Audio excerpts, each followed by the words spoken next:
Tea and Terps, home live traditional, roasted like full melt heads. Soft fire bloom where the hot water spread. Pour it strong, let the flavor stack.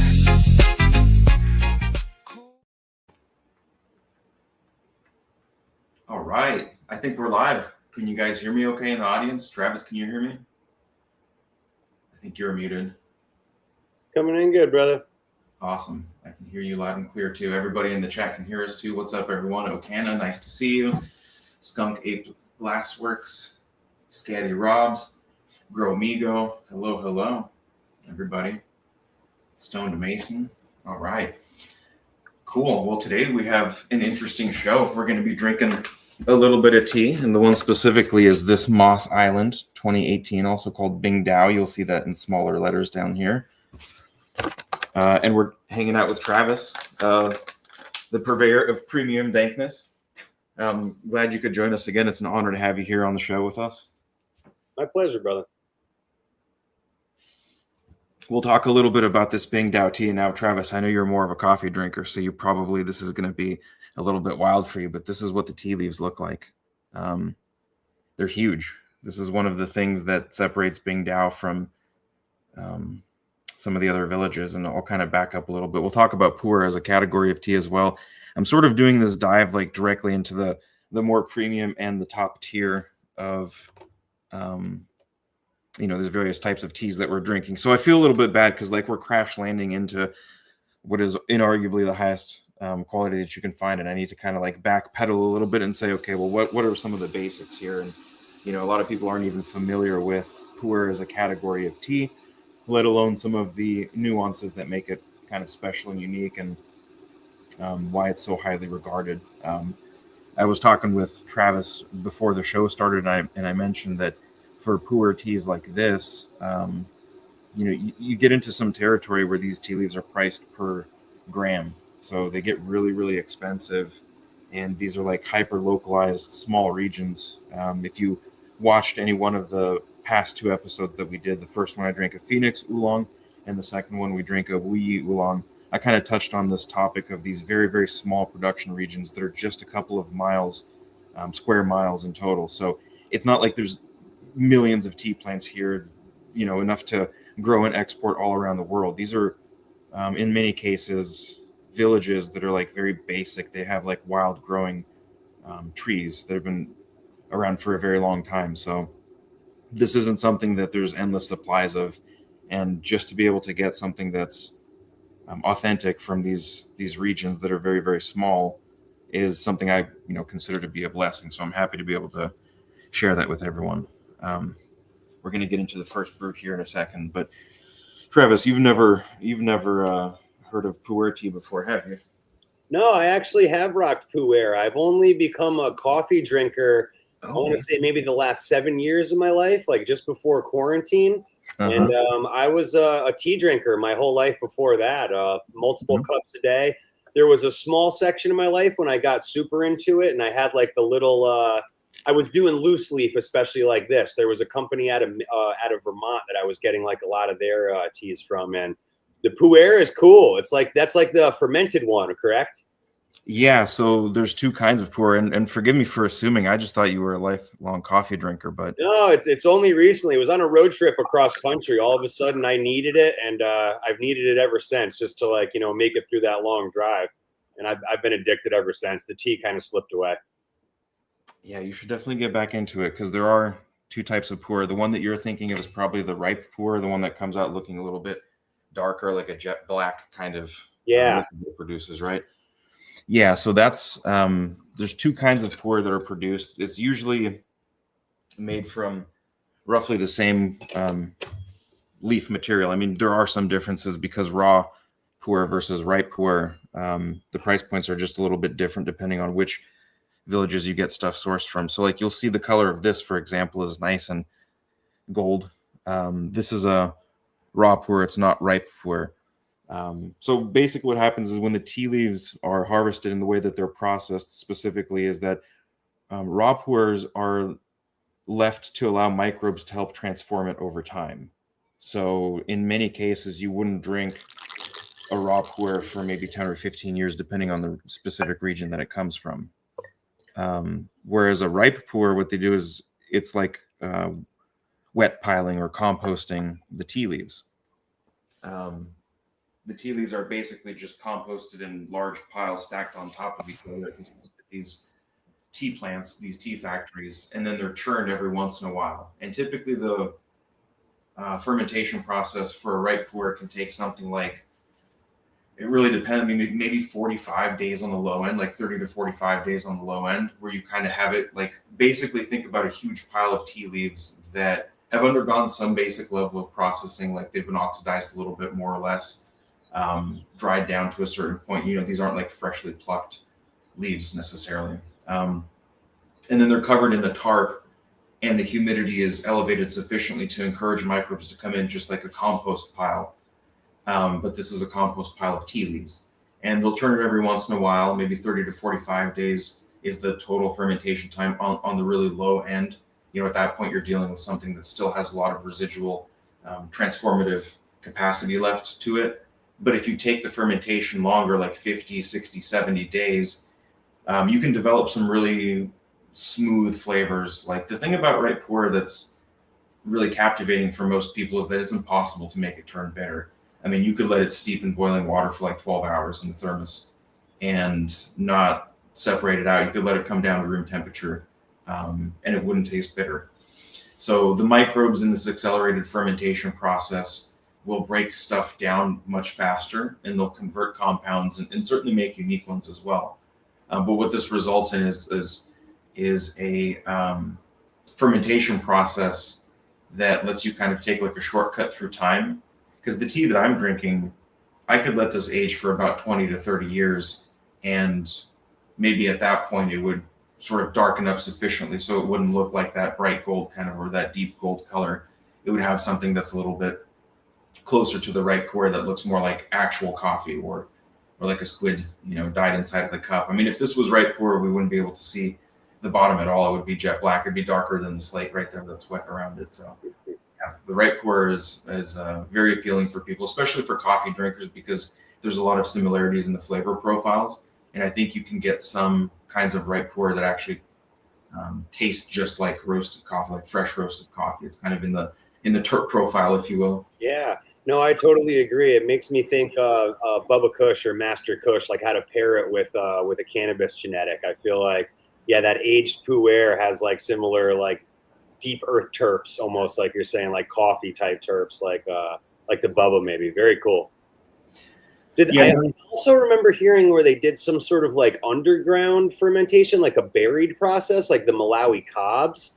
I don't know if that's common practice or if that's like, just a misclick in my memory, but I thought I remembered like they buried them sometimes for some extent as well. Mm. In some, like there's a lot of romanticizing about not only the processes, but also the regions. And in fact, like when it's more the story than the actual process. It's like, yeah. Yeah. And honestly, when you first get into tea, I feel like it's good to get into tea based on some of the folklore that's out there. Honestly, it is kind of exciting, and it's kind of cool to think about. This is a process that has been in development for thousands of years. Like that's one of the things you'll hear with pu'er is like, oh, it's so ancient. And it's easy to get the impression that this thing stretches back like 2,000, 3,000 years in history. And the truth is it's a lot more nuanced than that. The truth is, in some cases, these regions have just undergone so much turmoil, especially with Phoenix Mountain and Wuyi Mountain. When there's societal or problems in civilization, the farmers that are producing these teas definitely get affected too. So certainly throughout history, like you'll notice in China, for example, if you look at the documented history of Wuyi, we touched on this. In the 1500s, it was producing steamed green teas for consumption by the imperial court. So it was already kind of a famous place to begin with, but they weren't producing oolongs back then. They were producing green teas. And there were some issues, that happened outside of control of the farmers in Wuyi, but the steamed green tea production gradually imploded, and the region itself, to this day doesn't really produce steamed green teas. I don't think there's any steamed green tea production happening in Wuyi now. It's all oolong production for the most part. There's a lot of black tea that's produced, and you can certainly get like custom made white teas or something like that. But the oolong production techniques have been in development for like the past 300 years or so, contrary to what people, might believe, which is that it's closer to thousands of years old. In the case of pu'er, like what we're drinking right now, there's an interesting story for sure about sort of the remote area that Yunnan province is. It's kind of like the southwestern or the southernmost here. Let me close this up so we don't get the lawnmowers.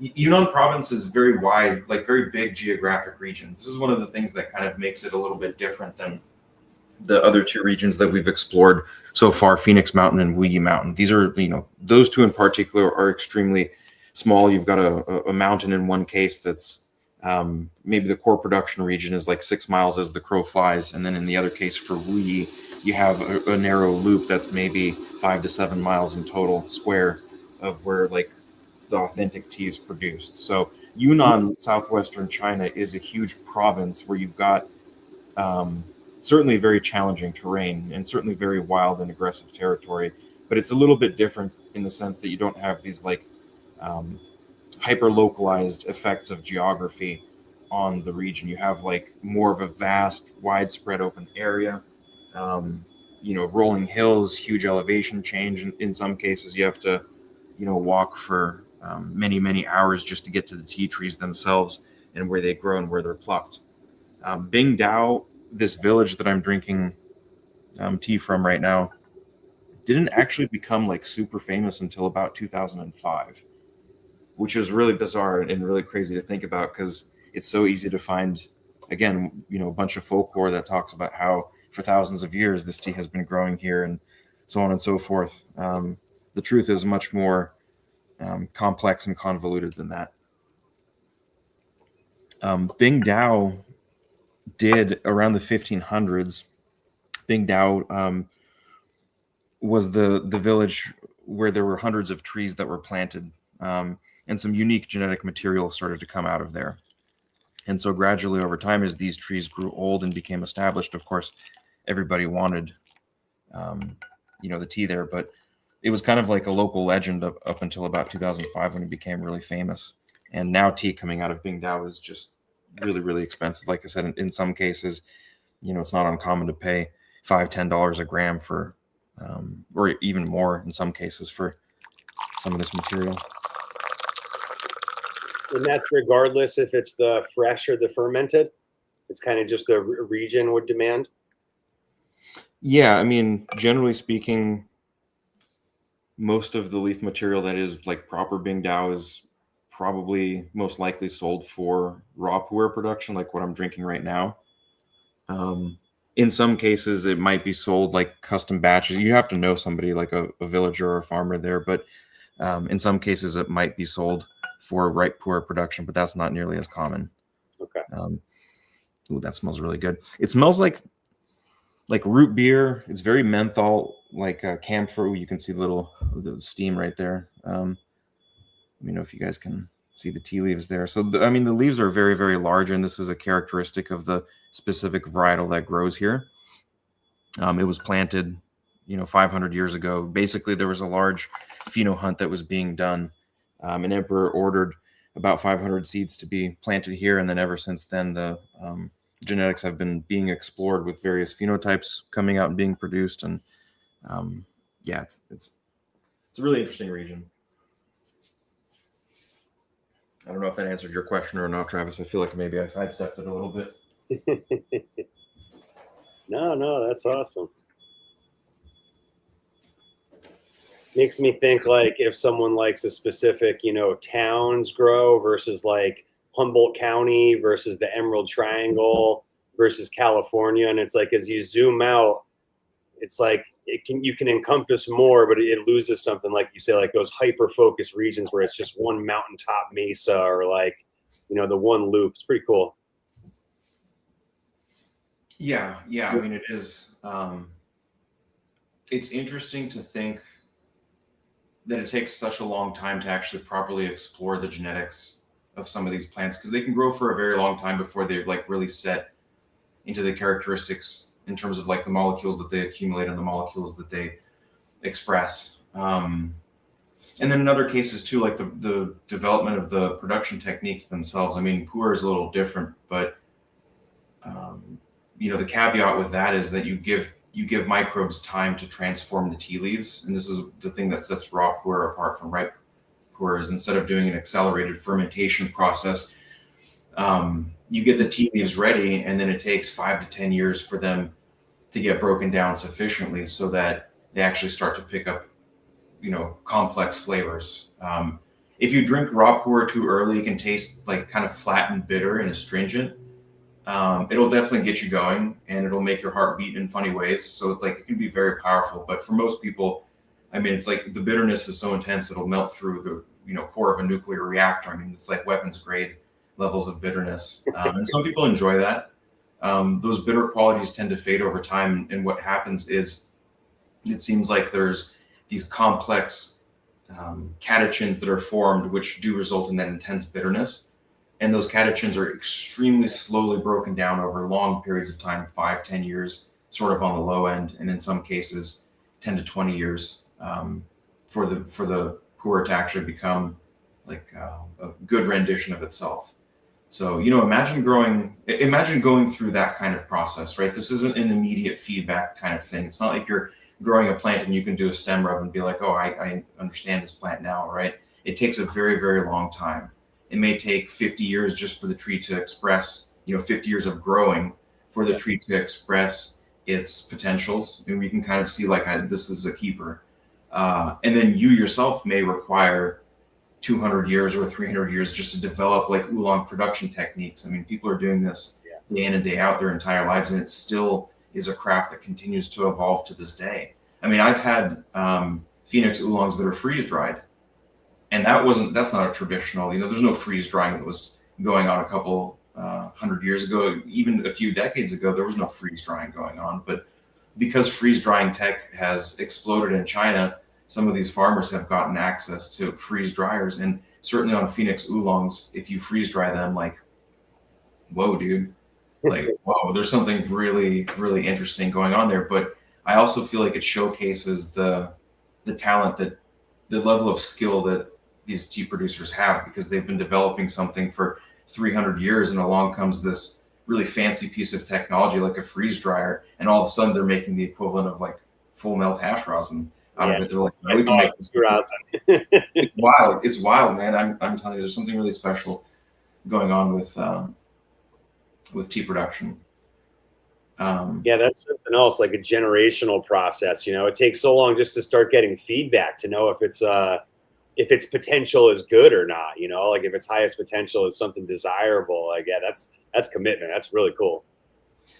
Yeah, and like I said, the processing is kind of unique because the leaves are picked, they're withered to bring some of the moisture content down. They're kind of pan fried, just like vegetables, but minus the oil. They end up getting rolled a little bit, which is why they have their kind of twisted shape.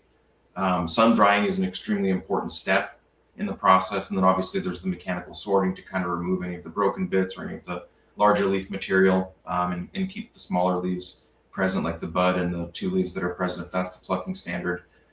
So that is what produces what is known as maocha, or the tea leaves that I actually showed right over here. So I actually have, and you're going to have to give me a second here so I can fetch this out, but I actually have Bing Dao compressed into a cake form as well. And this might be something that a lot of people might find interesting, because I'm technically drinking loose leaf pu'er right here. But loose leaf pu'er is not the traditional, or I'm sorry, it's not the standardized way of producing pu'er nowadays. What ends up happening is these leaves are taken and then they undergo an additional step of processing, which includes steaming them so that they soften, and then compressing them into a cake. And this is actually a really interesting point, because compressing them into a cake actually does create a difference in the flavor profile versus just keeping it loose. I personally like the flavors more of loose stored pu'er, but like I said, in most cases, when we're talking about pu'er, it's compressed cakes, right? That's probably what you were dealing with too, right, Travis? I remember it actually being like ground almost, like Like it was very handleable. I don't remember it having crazy long petioles like your one. I remember it being like borderline ground. It's probably 15 years ago maybe, but no, I don't remember it being large at all. All right, let's see what I got to play with here. I like the idea of caking it though. It makes me think almost like when you brick cannabis, or how like a tie stick or pressing it will like, you know, it could add or take away to the fermentation process if there's more or less like oxygen, like air room, you know? I like the idea of caking it up. Just do a big press. Yeah, and this one's from 2014, as you can see here. So the Bing Dao I'm drinking right now is from 2018, and this compressed cake is from 2014. So you see the difference is mostly in how the material actually looks. Let me see if I can move this, that way I don't get any in the teapot. But you see this is actually compressed into a little discus type of shape. They have a little, they call this a Bing hole right here, the B hole. It's like where the mortar, you know, they press it basically under a certain amount of pressure to compress the tea leaves. And then they typically let it sit for a few years before it's ever opened. So the leaf material here, I mean, if you've ever seen pu'er, you know, you're going to realize that this is a high quality leaf material just by looking at it. But it's the large leaf variety that Bing Dao is famous for. Whereas this, on the flip side, let me just see if I can put both of these together. These are both from Bing Dao. But the loose leaf, you'll see actually, it almost looks like it's got bigger leaves than that. And what it ends up happening is, due to the compression, you know, the leaf material changes size. So it's the same village that the stuff comes from, but the additional step of compressing it into a cake has made the leaves just a pinch smaller overall. It's interesting to see the transformations that occur over time with compressed cakes, because they technically take longer to fully break down through microbial action. They're more compressed, so the air exchange is lower.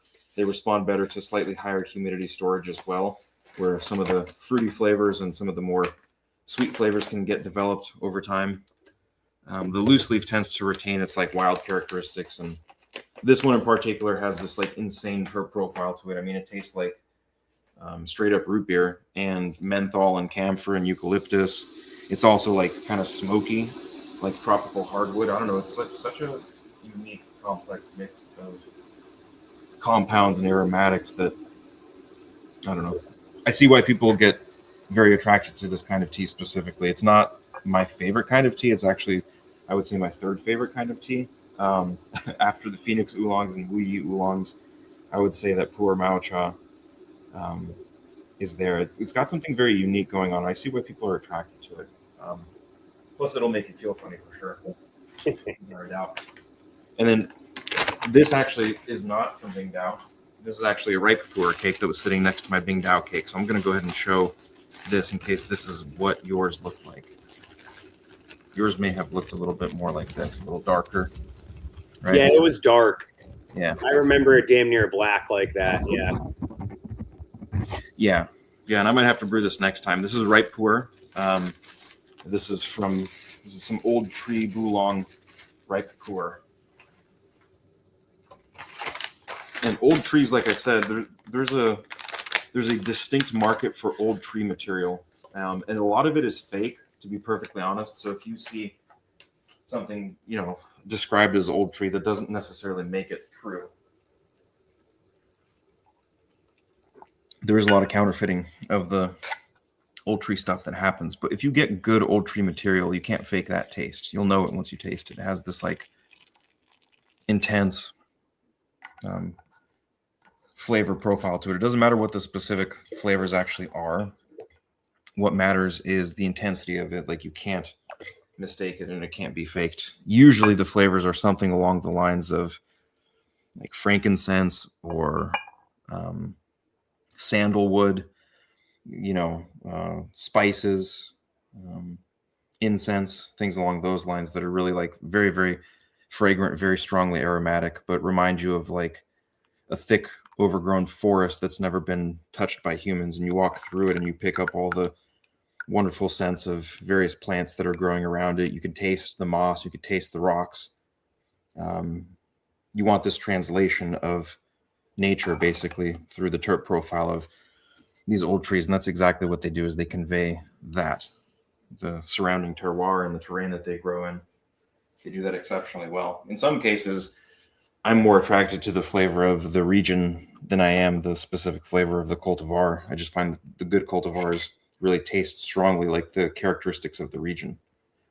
So in this case, for example, there's a lot of like organic matter that grows or that is present in the areas that the tea grows. So it should taste very rich. It should taste very earthy. It should have like a strong kind of lignin woody quality, and it should be kind of raw. Like it should feel almost like this is a high horsepower car with no traction control and it wants you to spin out. Bing Dao is kind of famous for being a very, very energetic kind of tea. It's definitely not tranquilizing. If I got stuck in the middle of Antarctica and I only had one tea to bring with me, I would probably bring this Bing Dao because I feel like I could melt through a glacier, just the amount of heat that it makes your body produce. And it's a very, very intense tea for sure. It's awesome how many similarities there are to canna. Like if something is, or I guess anything, if something is so desirable, they start bootlegging it, and I guess it is similar to canna. Like you have to know the terps and the subtle differences, and you could probably tell if it's bootleg fugazi like right away or not. Just be like, yeah, they could call it that, but you can taste it's not. Yeah, we got some good content here. Let's see here. Yeah, a couple good questions already for sure.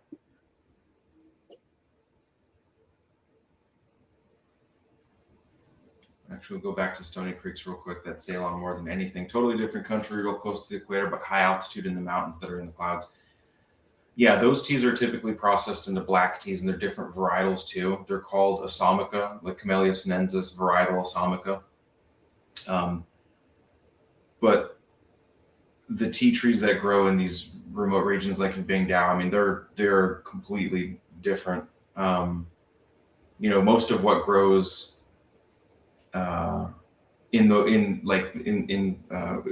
most of what grows to become Ceylon tea is a different kind of cultivar altogether. It's a little bit more domesticated and it stays really short and shrubby so that it's easy to prune and easy to maintain.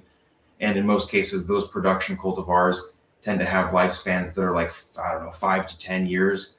They'll cycle them out every 5 to 10 years to keep productivity high. And over time, as the plants get older, they kind of lose productivity and the flavor profiles tend to shift away from what is desired in some of the Ceylon kinds of tea out there. So in the case of pu'er, what people will sometimes chase for specifically is like single tree harvests that are old trees as well. In this case, this Bing Dao is, it's not marketed or sold specifically as old tree material. And it's very likely a blend, coming out of a very small patch or a very small garden where there's just a couple of plants present. So you get more of like I feel as though you get more of a connection with the immediate landscape or the immediate environment. If you go on Google Maps, in order to find this village, you have to, in Yunnan province, the way that Bing Dao translates to English makes it get listed on Google Maps as Iceland. So you have to find Iceland, China. Not the country Iceland, but the village called Iceland in China. And Ice Island technically is the literal translation of Bing Dao.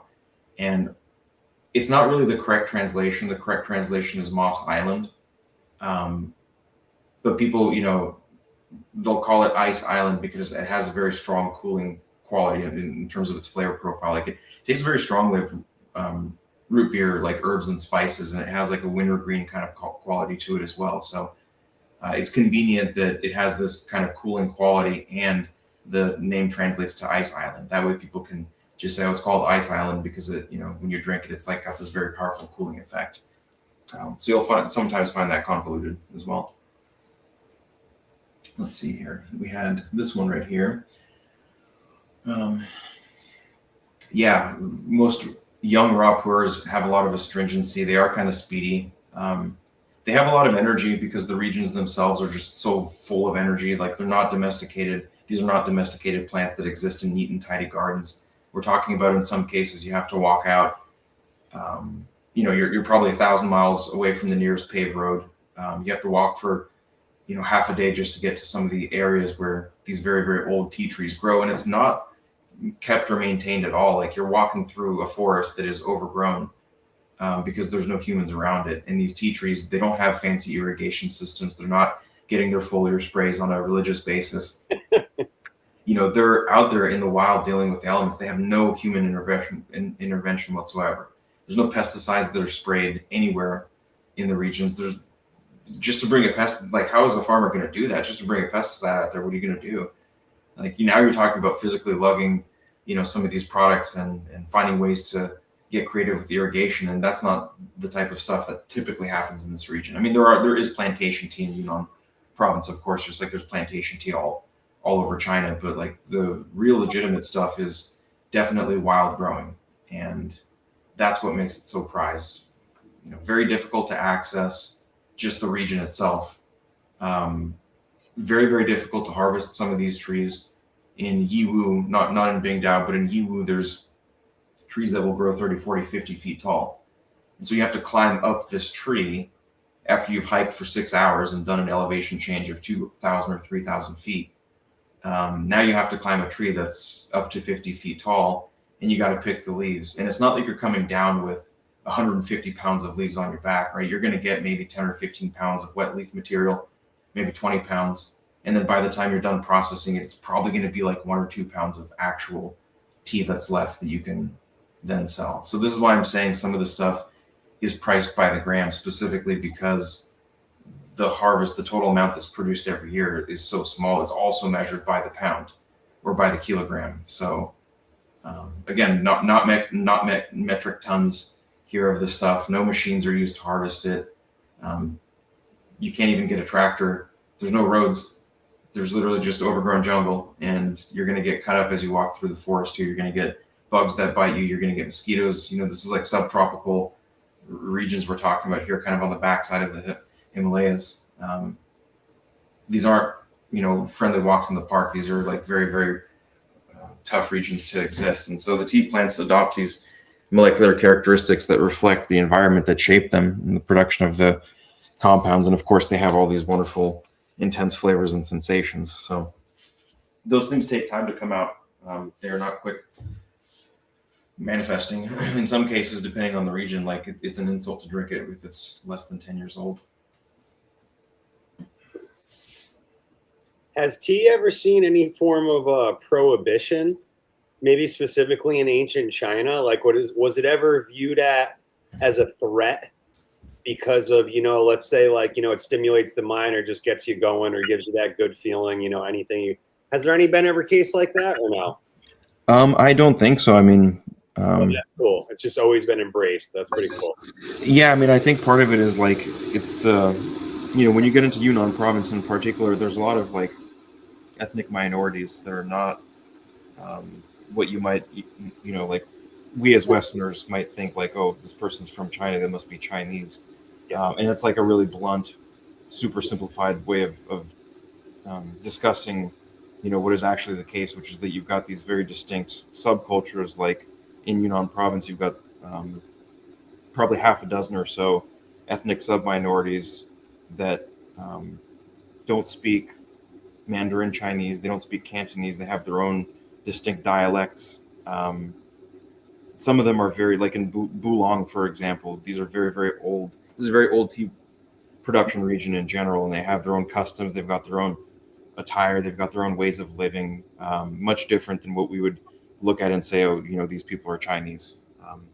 So I just want to kind of point that out too. But yeah, these ethnic sub-minorities are the ones that have been the caretakers of many of these plants that are thousands of years old. I mean, there are tea trees. It's true that there are tea trees that are extremely, extremely old. And over time, people have changed the way in which they process those tea leaves. In some cases, they might harvest the tea leaves and turn it into like a steamed green tea or something like that. In other cases, they'll develop oolong techniques for hundreds of years. And in other cases, such as this in Yunnan province, they'll develop pu'er manufacturing techniques and let the microbes figure it out over the course of 10, 20 years. So these are very, very long-standing works in progress. And I forget where I was going with that. I'm not sure if you saw Pato Neto's question. He was asking, what kind of clay pot are you using next? This is Da Hong Pao clay. It's a subcategory of Yi Qing clay. It's a red clay, obviously, as you can tell. Red clay tends to be more iron rich. And the reason that I use this Da Hong Pao clay specifically is because I find that it happens to play really well with pu'er. I also have purple clay, Jian Shui, and I can bring that one out here in a minute. I actually haven't used it in a very long time, but that one is like also really, really good for pu'er. But the idea is basically that you've got these clays that have minerals inside of them, which interact directly with the charged substances produced by plants. So in this case, we're talking about catechins and flavonoids that are produced by plants and acted on by microbes to produce these wonderful compounds that we then drink and have, interactions with, and call it a flavor profiler. Like this aroma is actually really nice. Got such a nice, like, root beer, spicy, wintergreen kind of. It almost doesn't make sense. I don't understand this terp profile. It's so complex. It's really good.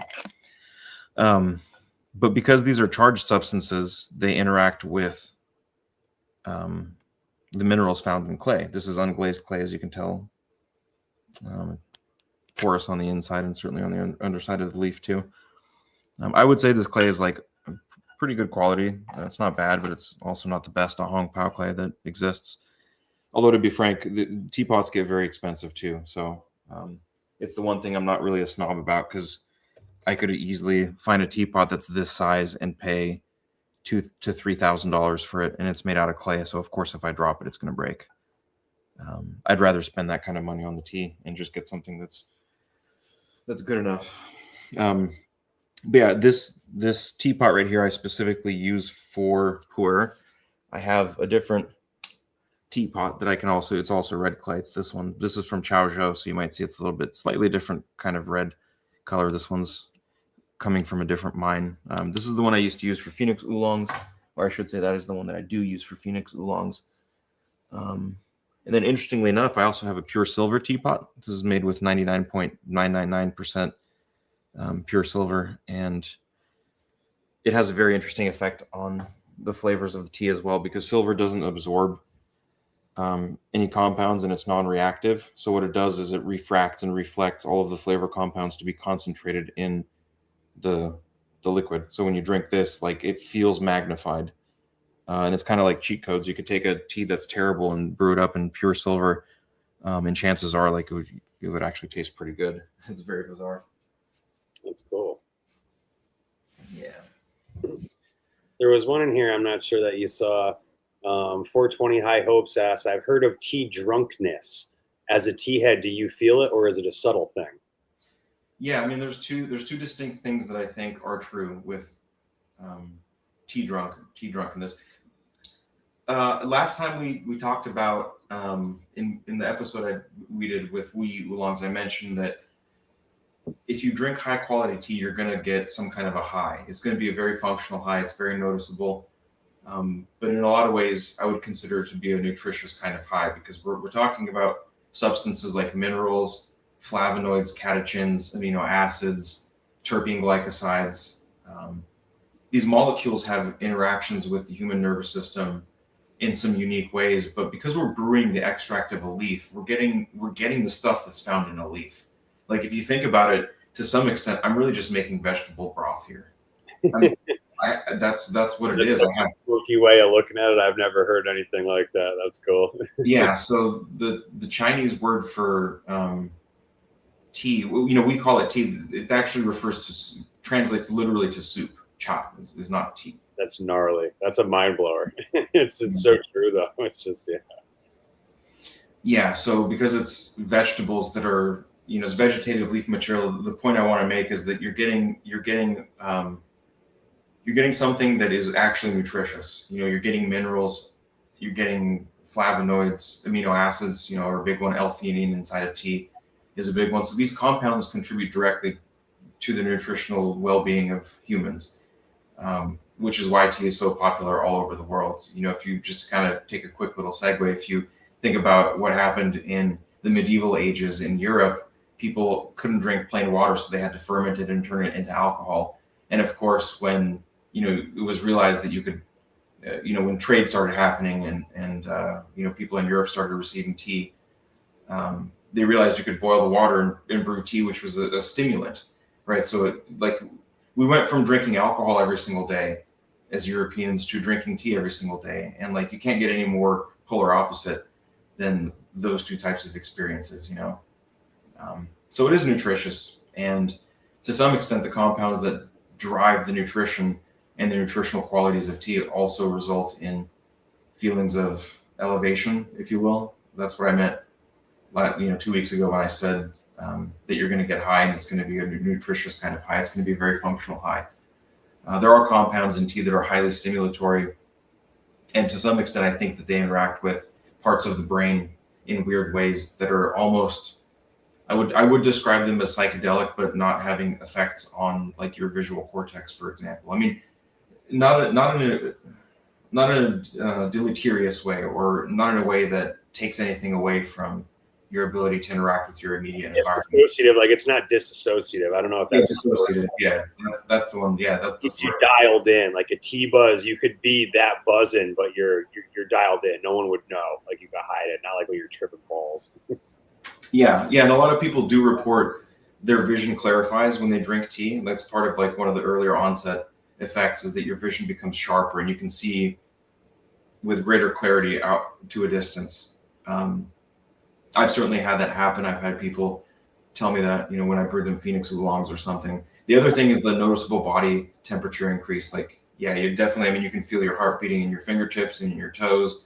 Like you get all these like really interesting sensations as a result of what happens to the blood flow in your body. But certainly the stuff that happens in the brain, it feels like there's a spark that goes off in every part of your brain, and the neurons just start talking to each other. And, you get these crazy wild thoughts, and you go down all these kind of, creative rabbit holes, if you will.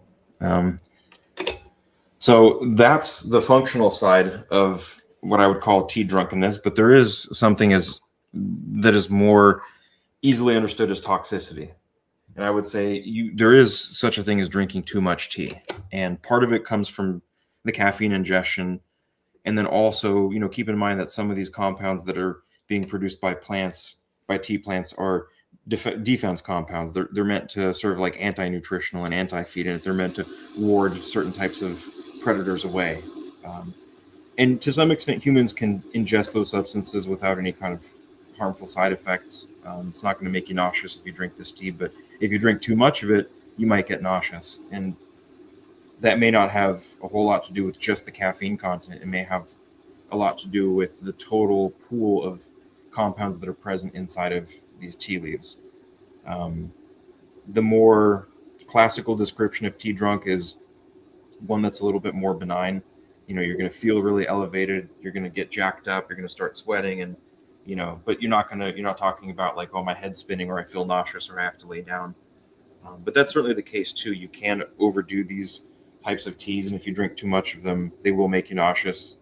You will have to lay down, and in some cases, if you really drink too much of it, they will cause you to throw up. But I also feel like the same is true of anything that has caffeine inside of it. You drink too much of it, and it quickly becomes a poison.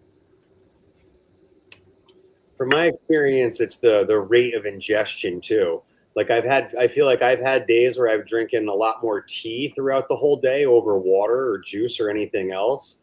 And I feel it's like, as long as you don't just, like binge drink it all day, as long as you kind of pace it out, it's like, I don't know if there's something to that, but I feel like the rate of ingestion, it's almost like booze. If you have a drink an hour, you could probably stay cool, Yeah. And if you do certain things like, tea makes people really hungry. So obviously you can eat a little bit with tea, and it'll help take away some of the aggressive side effects. But yeah, drinking it too fast, definitely. This is the type of tea, and especially when we're brewing it this way, it gets a lot more concentrated. Like I put 8 grams inside of 150 milliliter Gaiwan, and that's not necessarily the high end of the ratios at all. It's pretty close to a 1-to-20 ratio, but most people are taking 2 grams and putting it in an 8-ounce cup. I have 8 grams inside of basically a 4.5-ounce cup.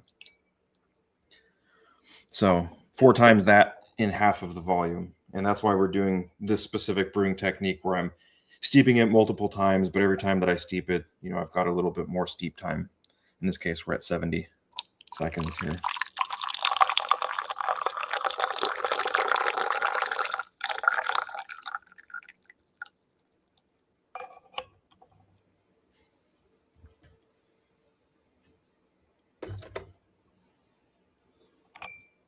Yeah, we got to get you on this tea game again. I don't know that you drink tea. Yeah, I really miss it, to be honest. I became like, I've never drank coffee for so much of my life till I was maybe, 35, 36 years old. It was only tea, never coffee. Coffee would make me nauseous. And then as soon as I tried it, I got hooked. Tea went right out the window. The whole lifestyle, the whole culture was like, all right, I'm hooked. That's funny. But I do miss it. I don't know. It's just even the brew itself, like you're showing on the tea cam, even that is a different vibe than brewing coffee. It's like, I don't know. It's just, there's something to it, to the tea lifestyle. Yeah, for sure. I think part of it is like, you got to give your body enough time to actually become sensitized to some of these compounds. The nice thing about drinking tea and getting into tea is it really does make sense to kind of start from the bottom and work your way up. I know, like, I've been drinking tea every single day for so long that, like, I don't know if I could go, I'm just not interested in so much of the tea that's out there. And a lot of times, like, chances are if you find a vendor, I've probably had their tea. I know kind of what to expect. Do you remember one from Vermont? They were called The Meaning of Tea, I believe was their name. I don't know if they're still open, but I'm pretty sure that was their name. That's who I was messing with a lot. Yeah. It doesn't sound familiar off the top of my head. Okay. But let me see here. This is a good question, because there are, the question is, what elevation was this tea grown at? My curiosity is the day-night temp swings and what it does to the aroma of harvested and cured tea leaves. That's a really good question. Elevation plays a major role in the development of the flavonoid profile and the catechins. And with purple varietals too, you get a lot of anthocyanin production happening at higher elevations. Bing Dao itself is pretty high up in elevation too. I want to say, let me see here. I want to say like maybe 2,000 meters roughly. So what is that? About 6,600 feet. And it could be wrong. Don't quote me on that, because someone out there who's better with pu'er might actually know a little bit more. But most of these famous villages for pu'er production are actually high altitude. And when I say high altitude, I really mean like 2,000 meters, 2,400 meters. In some cases, we're getting pretty close to the highest elevations that tea is grown at in China. In Taiwan, they have very, very high mountain oolongs. Dayu is crazy how high the elevation gets up there. But yeah, in China, because you have such a high elevation, what ends up happening is the day and nighttime temperatures, they do swing a lot more drastically, and that forces the tea leaves to produce compounds that protect against those swings and shifts. And as those compounds are produced, they're accumulated. There's a couple of distinct things that happen. One is that those teas tend to grow more slowly, so it takes longer for them to mature and become ready to drink. If you've got one that's growing at a lower elevation, you could take 20 to 30 years to produce something that's pretty good. But if you took a cutoff off of that and then moved it up in elevation, it might take 30 to 40 years, not 20 to 30, to grow to be the same size, because at those higher elevations, things grow more slowly. They have to deal with the swings in temperature and the swings in humidity. But because they produce compounds that help them navigate that environment, they end up being a lot more concentrated in their flavor profiles. And when you drink them, they certainly have flavors that lower elevation teas do not. And it can kind of vary a little bit depending on the specific genetics. Like in Phoenix Mountain, for example, the higher elevation teas tend to produce more of like the fleeting aromatics. They tend to be like a little bit thinner, but a lot more creamy.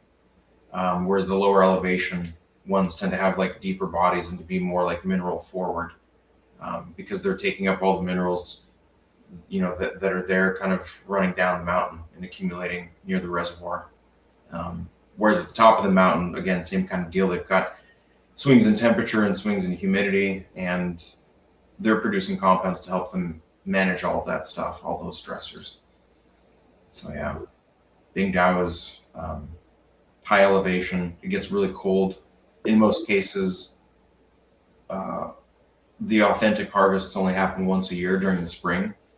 But in Yunnan, it is common to find, even in some, you can get good pu'er that's harvested in the autumn time too. I'm not saying it's like exclusively spring harvest only, but I think the stuff that like connoisseurs and collectors tend to gravitate to is like spring harvest or once a year harvest teas, whether those are like in Phoenix Mountain, in Hui, or in Yunnan province.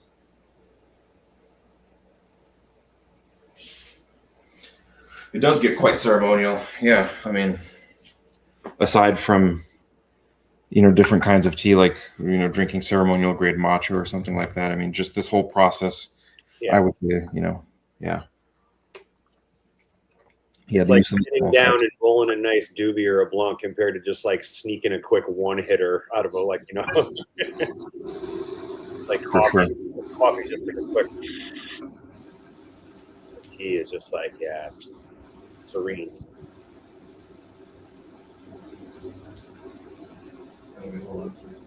Here, do I use soap? I actually use zero water, so it's a ion exchange filter.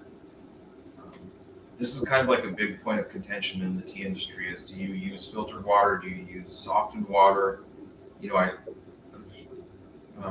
People get really emotional about it. That's what I'll say, to kind of be blunt, straightforward about it. People, they respond in weird ways when I say that I start with 0 ppm water. But if I were to put a ppm probe inside of this tea that I'm drinking right now, like, the goal is to extract the compounds that are found inside the tea leaves. So if you have a higher TDS that you start with, chances are it's going to kind of get in the way a little bit. And to some extent, a little bit of calcium, a little bit of silica, a little bit of magnesium or potassium could kind of help soften the mouthfeel and extract some compounds. But generally speaking, I like starting off with 0 ppm because I want to see exactly what's inside of the tea leaves. I don't want anything to get in the way between me and the tea leaf itself. But having said that, I think ultimately it's just a matter of personal preference more than anything. Like, there's no objective truth to any of this type of stuff. It just depends on like what you enjoy as far as the flavor profiles go and how you enjoy your tea. Do you like it a little bit stronger? Do you like it a little bit more bitter? If so, you can just increase the steep time, or if you want it to be a little bit more soft and a little sweeter without such harshness, you can use spring water that has some calcium, has some minerals inside of it. In my case, I'm not. I really like the intensity of this tea. I like how raw it is. And in some cases, if I drink it, like Travis was saying, too fast, or if I drink too much of it, like, it could be a little bit punishing. But I've had this tea enough, and I'm familiar with maocha and sheng pu'er enough to not, go over the edge. But yeah, these are strong teas, I will say.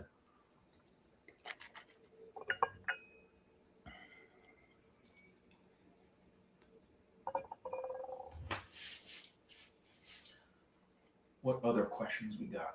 We got one about yerba mate. Yeah, I mean, I've had yerba mate. I've had guayusa, which is another really, I think guayusa is the most caffeinated plant on earth. It's like 3% caffeine by dry weight, which is just insane. I actually used to make something it was a potion that I called jungle juice.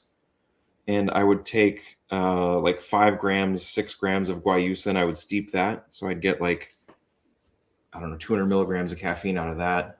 And then I would whisk matcha up inside of it. And that was dangerous. Like, that'll make your heart feel funny. You might have to get admitted to the hospital if you drink too much of those. But that jungle juice was intense. Guayusa and yerba mate. And there's even one.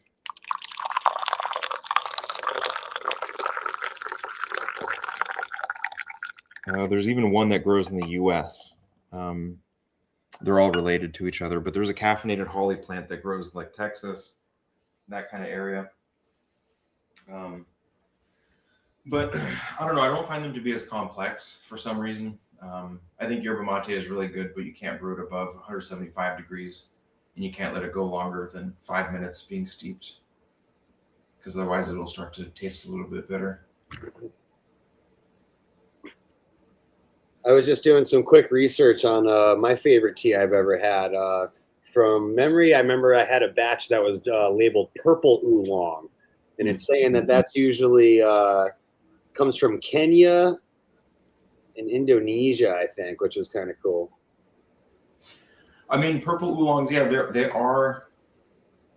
I won't say they're common, but there are regions that specialize in the production of purple leaf cultivars that are then processed into oolongs. They also have some purple leaf cultivars that are processed into green teas that taste really good. Those are a little bit more unique and more rare, but the purple leaf teas grown in Yunnan that are processed into black tea rather than pu'er tea. Those, oh my God, those are incredible. Yeah, like straight up sugar cane, like raw sugar cane juice. Yeah, really, yeah.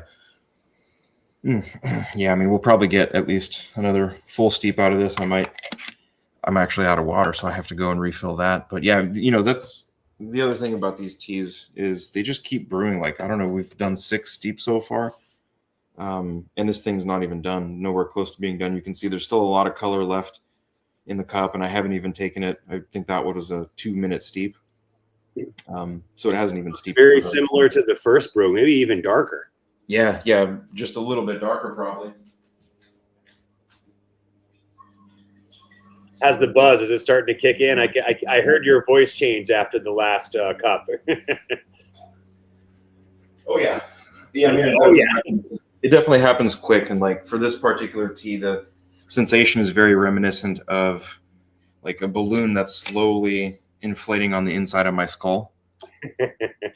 It's weird and it's hard to describe, but it's definitely like a feeling of lightness and a feeling of elevation. Like my head actually feels physically lighter. So these are some of the things that I refer to when I say that tea will give you a functional high. Like it'll make you feel different. That's for sure. Good quality tea is a lot more than just stimulatory in the caffeine sense. It does something to the brain. Like it opens up pathways in the brain where you've got different parts of your brain that are talking to each other, and they're not even talking to you about what they're talking to each other about. So you have this like very interesting thing that happens from a neurological or a neurochemistry standpoint. Yeah, it's invigorating in ways that are nourishing at the same time too. So that I kind of like that aspect. But like I said, Bing Dao is known for its intensity and for its like power. The very first time that I drank this tea, like I was barking like a rabid dog. Basically, like I couldn't be doing this podcast if this was my first time drinking this tea. They're very intense, very powerful. But yeah, over time you kind of get used to it. Your body develops a sensitivity to it. You don't develop tolerances to these types of compounds that are produced by tea leaves. You end up developing sensitivities to them. So it takes less tea over time for you to achieve that thing that you're looking for with the tea experience. And I used to drink a lot more tea than I currently drink. Nowadays, like there's some teas that just stick with you all day, and like it's not so much that I can't drink more tea, it's that I have this specific feeling of wanting to not contaminate the sensation that I have, that I can hold on to for like 6, 7, 8 hours. I mean, especially with the Phoenix oolongs, like they put you in a place where you feel a certain way for like 8 hours and you're just like, no, I'm good. I mean, I could drink more tea, but like I really like how I'm feeling right now, You don't want to muddy the buzz. Yeah, exactly. Dialed in. Very cool. Some of these Yunnan teas, some of these pu'er teas are like very tranquilizing. This is definitely not one of those. This is like I'm sweating. I'm wearing a black shirt, so you can't see it. Like, right now. And it was funny. I can almost distinctly tell when your voice changed. It was like he just got high. It was like a light switch moment. Yeah. They definitely hit hard, I will say. I really like these types of tea, and they do span all kinds of different flavor profiles too. Most of them are like woody, kind of wild, leathery. Tobacco is a big one. Sugarcane, you get a lot of sugarcane, raisins, those types of flavor profiles. But yeah, Bing Dao is unique. Definitely has this menthol, camphor, eucalyptus kind of vibe to it that I really appreciate. So unique. I would definitely recommend this for people, and if you're curious about sheng pu'er maocha, definitely get this one. Moss Island 2018. God, that bag smells so strong. Like just the inside of this bag, which is empty, by the way. I took tea leaves out of here earlier, but it's so powerful. It's like the aroma just clings to the walls of the bag, and you cannot get rid of it. This is definitely one of those teas that you can smell from like 10 feet away as it's brewing because it's like so powerful. The aromatics just roll through this. Yeah. And then you get a little tingle in your nose. And if you're used to it, your brain starts gets you primed going. up. Fuck yeah, your brain's like, oh no, not this again. Oh, we've been here before.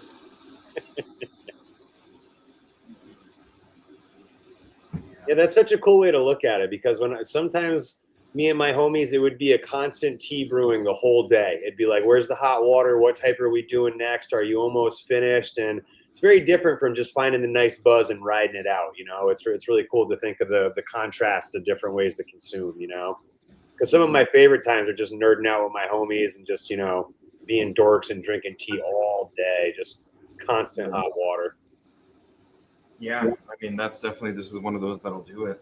And I mean, my favorite part about this is like these teas, really high quality tea is going to tell a story. And that story is going to be told through certain molecules. And your own nervous system is the stage where that story is being told. So in a lot of ways, if you just like connect with the regions and connect with where the tea is grown, there's so much to explore there for your nervous system. I mean, there's like a whole world of flavors and sensations and textures. I mean, every time I drink this tea in particular, I definitely have like a different kind of interaction with it. And it sticks with me for like 2 to 3 weeks. So I don't find myself reaching for this one every single day. I find it to be more like a special kind of treat because the feeling that I get from it, it seriously lasts in some cases for 2-3 weeks, maybe up to a month. And then I'm like, I need that tea again, you know? That's gnarly. Yeah, these are definitely special. It takes a long time to understand them too. It's not like you drink it once and you figured it out. In many cases, it can take 6 months of brewing this tea just to like feel like you've drank it once because they're very complex. They have different ways of expressing themselves. And in some cases, the tea is very apparent, like it'll reach out and it'll just punch you in the nose. And in other cases, the tea is extremely introverted. Like you'll drink it, you might be a little disappointed by it. Like maybe it doesn't have a strong flavor. And then 3 minutes later, this thing happens and you're like, uh-oh. And you start to feel like something just immediately snapped. It crept up on you and all of a sudden it weighs 1,000 pounds. It went from like light as a feather to, you know, now my head is 10 pounds heavier and it just happens at the flip of a switch. So some of the really subtle and introverted teas I really like because like I said, you start drinking them and you brew the first 3, 4, 5 cups and you're kind of like, well, there's not much going on here. I mean, it's okay, but I wouldn't buy this again. And then like 45 minutes in, it's like the edible kicks in. You're like, uh-oh, how much did I take? What did I do? I've had teas like that before where they've surprised me. I started off thinking that I understood them.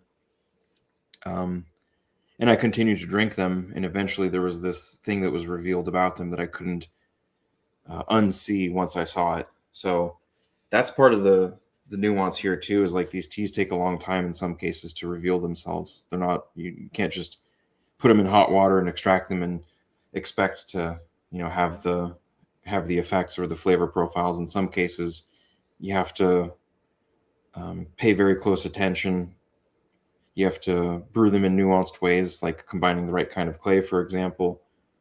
And other times you just have to focus enough to actually allow these compounds to like be present on your nervous system. If you got a busy mind, you got a lot going on, you're not really going to pick up some of the subtle things that the introverted teas might want to show you. Like if you're busy cranking out a project for work, maybe you want something that'll slap you in the nose because it doesn't really take much of your attention to perceive those types of effects. But some of the more subtle and introverted teas, they definitely require you to carve out some time and some space. But those are the ones that will pull you into a black hole. And like I said, it'll feel light as a feather 1 second, and then you'll blink literally, and all of a sudden it'll feel like you weigh 1,000, your head weighs 1,000 pounds more, and you're like, holy crap, what just happened here? The edible just kicked in all at once.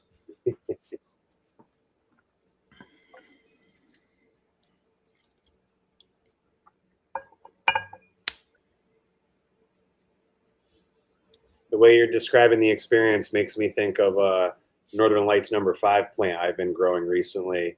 Where at first sniff or first taste might seem a little plain, but the more you get to know her, there's so many subtle levels and layers of complexity, you know, but it's not a punch you in the face where it's like, you know, a new smoker could just have like a tangy or something and it's just undeniable, you know, it's just, oh, that's something, you know, it's very clear and defined, but the NL5 is cool. It's like, I just keep discovering like more like, you know, little subtle flavors and it's very cool.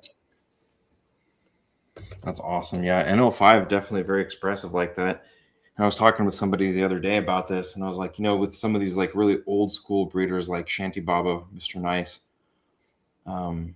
just the expressions that you get because they're so close to landrace and they're so wild, they're totally different. And like the sensations, the effects, even sometimes, you know, what people would describe as the minor cannabinoids, all that stuff is so unique among some of the other stuff. The older genetics, I mean, whereas some of the more modern and hybridized strains, like they get really laser focused on producing specific terp profiles that are incredible in their own way, but they almost like they sacrifice breadth in the pursuit of depth. You know what I mean? So there's always that balance that you have to try to achieve. And that's an interesting thing to do. I mean, you're definitely more familiar with it than I am. You know, because you've done more of that type of work than me, but it's still an interesting thing to see from my perspective on the nutritional side anyways. The petioles on that leaf are so long. Are they longer compared to other varieties, or is it just that region maybe specifically, or is that kind of common? Most tea leaves have like petioles that long. No, so this is specifically the varietal is a larger leaf varietal. Okay. That's the one that the Emperor, I think there was 200 plants or there was 500 plants or something like that, but there was some seeds that were taken and the Emperor ordered this pheno hunt to be done. It's a romanticized royal funded pheno hunt. Exactly.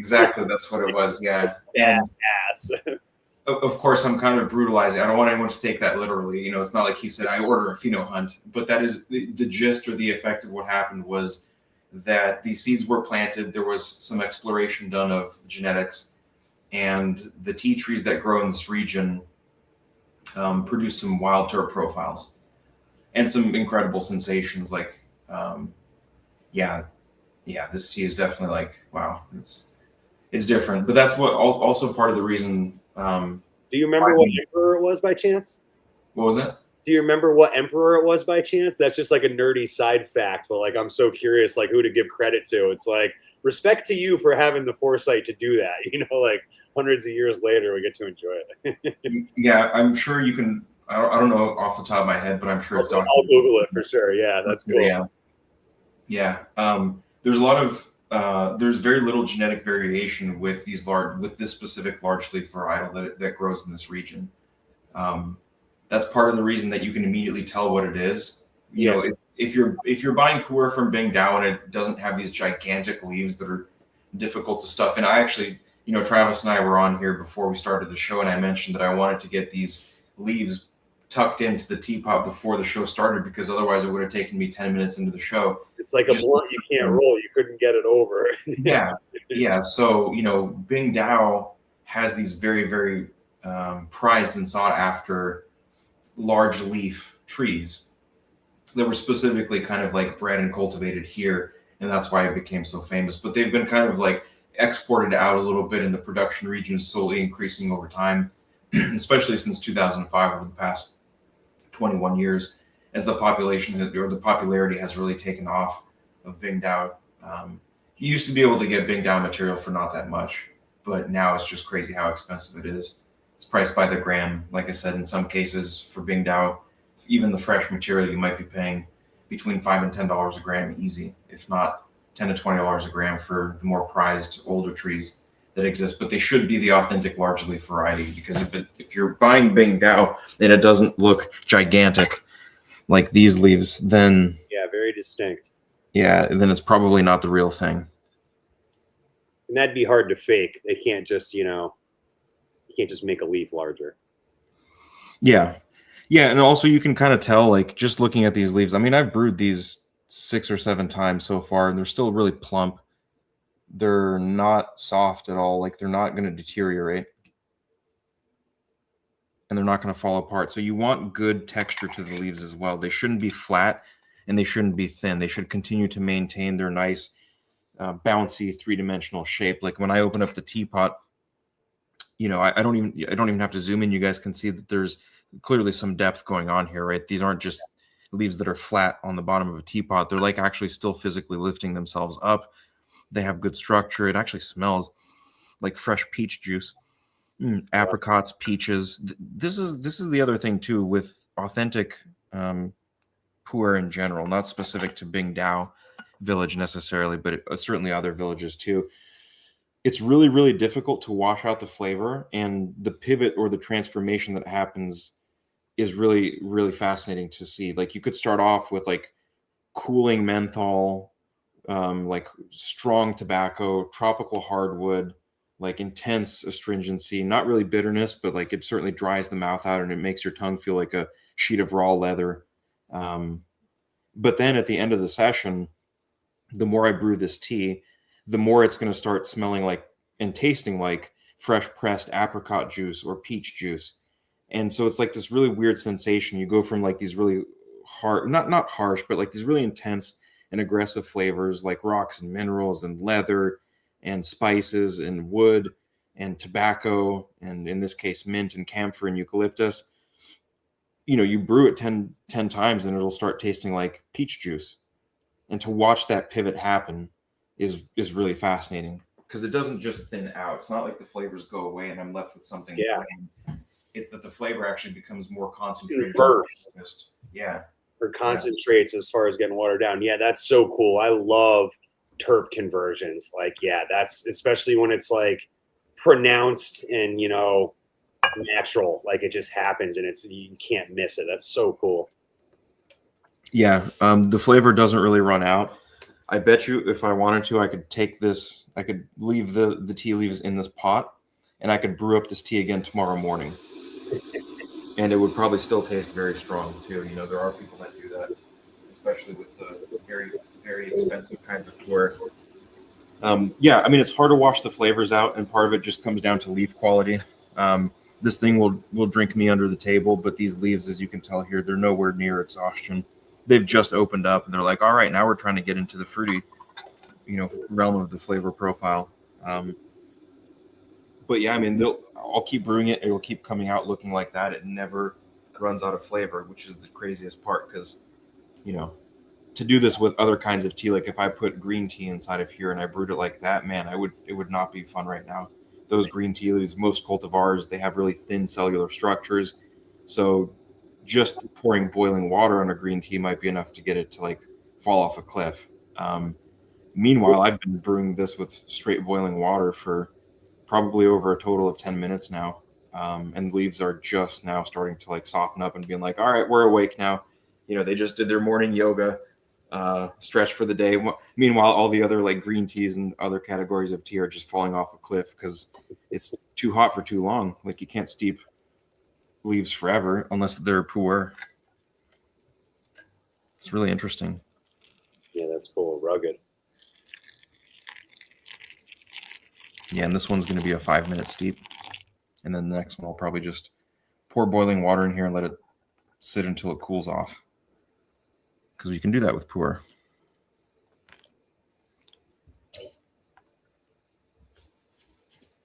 Very cool. The tea cam's bringing good vibes tonight. Yeah. Yeah, and I'm glad people are tuning in and watching this specific aspect of it. I wanted to make this show more like, nerding out about plant biochemistry and some of the knowledge that you guys, share with me is useful for you to know. I like that kind of feedback, but I also recognize some people just want to kind of nerd out about this specific aspect of plant biochemistry, like some of the stuff you can actually drink and you can taste and you can interact with using, your nervous system. So I highly encourage people to check out T Hong's catalog. Besides the pu'er maocha that he's got a lot of really good teas. If you like black tea, he has amazing black teas. Phoenix oolongs, definitely. I highly recommend his catalog of Phoenix oolongs. Very good stuff all around. You can't go wrong with pretty much anything that you buy. And like I said, it makes a lot of sense when you're just starting off with tea to kind of explore the more entry-level offerings so that you can get a good understanding of what kinds of flavor profiles are possible to achieve. The quality of tea does not necessarily scale up linearly, in the sense that if you buy one tea which is twice as expensive as another kind of tea, you're not necessarily going to get twice as much flavor. In some cases, you're going to get a very distinct flavor that's extremely rare, and it may be subtle, but it's the thing that people are really seeking out. Like for Wu Yi oolongs, for example, aside from good roasting techniques, it's really important to be able to taste rocks and to taste moss and minerals. And you would think, like, why am I paying so much money to, taste something that's like rocks and minerals? I could just go outside and lick a wet rock and have the exact same thing. And it's like, no. When a plant is able to convey the environment that it was grown in, like when you can actually taste the cliff and the soil and the moss and the rocks, like it's such a profound thing. This is not a normal experience by any stretch of the imagination. So that's why specifically people seek out these ultra expensive teas. It's not that the flavor profiles are vastly superior, or in some cases they may actually be even more subtle. And when people start off drinking tea, they get used to the teas that have like in your face and overt flavor profiles, and those are the ones that people gravitate towards the most. But then once they get into like old bush trees or old bush tea in specific, the flavor profiles might actually not be as strong and not be as apparent. So if you come into the experience thinking like this tea is expensive, therefore it's going to like rock my socks and blow my palate out of the water, that may not be the case at all. In some cases, it could just be a sleeper tea. You may drink it and think like, oh, this tea is weak, I don't want to have anything to do with it. And then 5 minutes later, like you're questioning everything that you were thinking 10 minutes prior to that. So yeah, it's the magic contained within these leaves. That's good stuff. Never going to run out of flavor. All right, well, we are out of questions, but we're not out of time. So I do want to answer. I had like half a dozen or so questions that were asked over time that I wanted to kind of address. And as I answer some of these questions, I'd love to get additional questions or additional input from you, Travis, because I think some of these might be along the lines of what you've thought about, or maybe some of the stuff that we've talked about before. Let me just mention the questions real quick, and then I'll kind of go through them one at a time. I want to make sure, okay, I still got time. The first question I'm going to go through is a question that was asked on Discord. I see organic acids on the derived from statement, but notably missing is malate. Why? Let me see if I could post that, and then I'll try to show it on a comment. There we go. So this is a question that was asked, and then while I'm here, I might as well see if I can post the rest of the questions too, and then I'll just kind of go through them one at a time. I hope this format works for everybody. Yeah, that's smart. Then you could just go right back through them. That's really clever. Yeah, and I can post it on the screen that way as I'm kind of walking back and forth, through here. I'm still brewing the tea, but I don't want to lose it. This is a really good question about malates and malic acid specifically. I'll get to it here in a sec.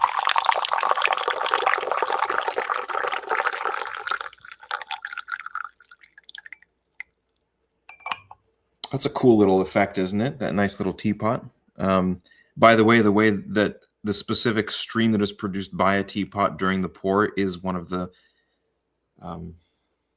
signs of quality. So if your teapot doesn't pour correctly, or if it glugs and it chugs, chances are you need a new teapot. No, I'm just kidding. It's all up to personal preference. This one's really nice. And yeah, these leaves, they're starting to smell like honey. Like they have this lingering kind of honey-like sweetness, and peaches. There's almost no tobacco, but it does taste a little bit like tropical hardwood still. Got this like distinct, wild, woody kind of, like you can tell that wherever this was growing, it was definitely growing in a forest. That's for sure. This is not by the side of the road by any stretch of the imagination. This smells like I'm in the middle of a forest, and there's not a paved road around for thousands of miles. Yeah, that's strong. Like the wild, unadulterated aspect of these flavors is probably the most captivating thing for me. All right, well, let's get into this. The organic acids are derived. You might see like acetic acid or acetates, and citrates and fulvates and things like that. But somebody asked, why aren't there any malates? And I thought that was a really good question.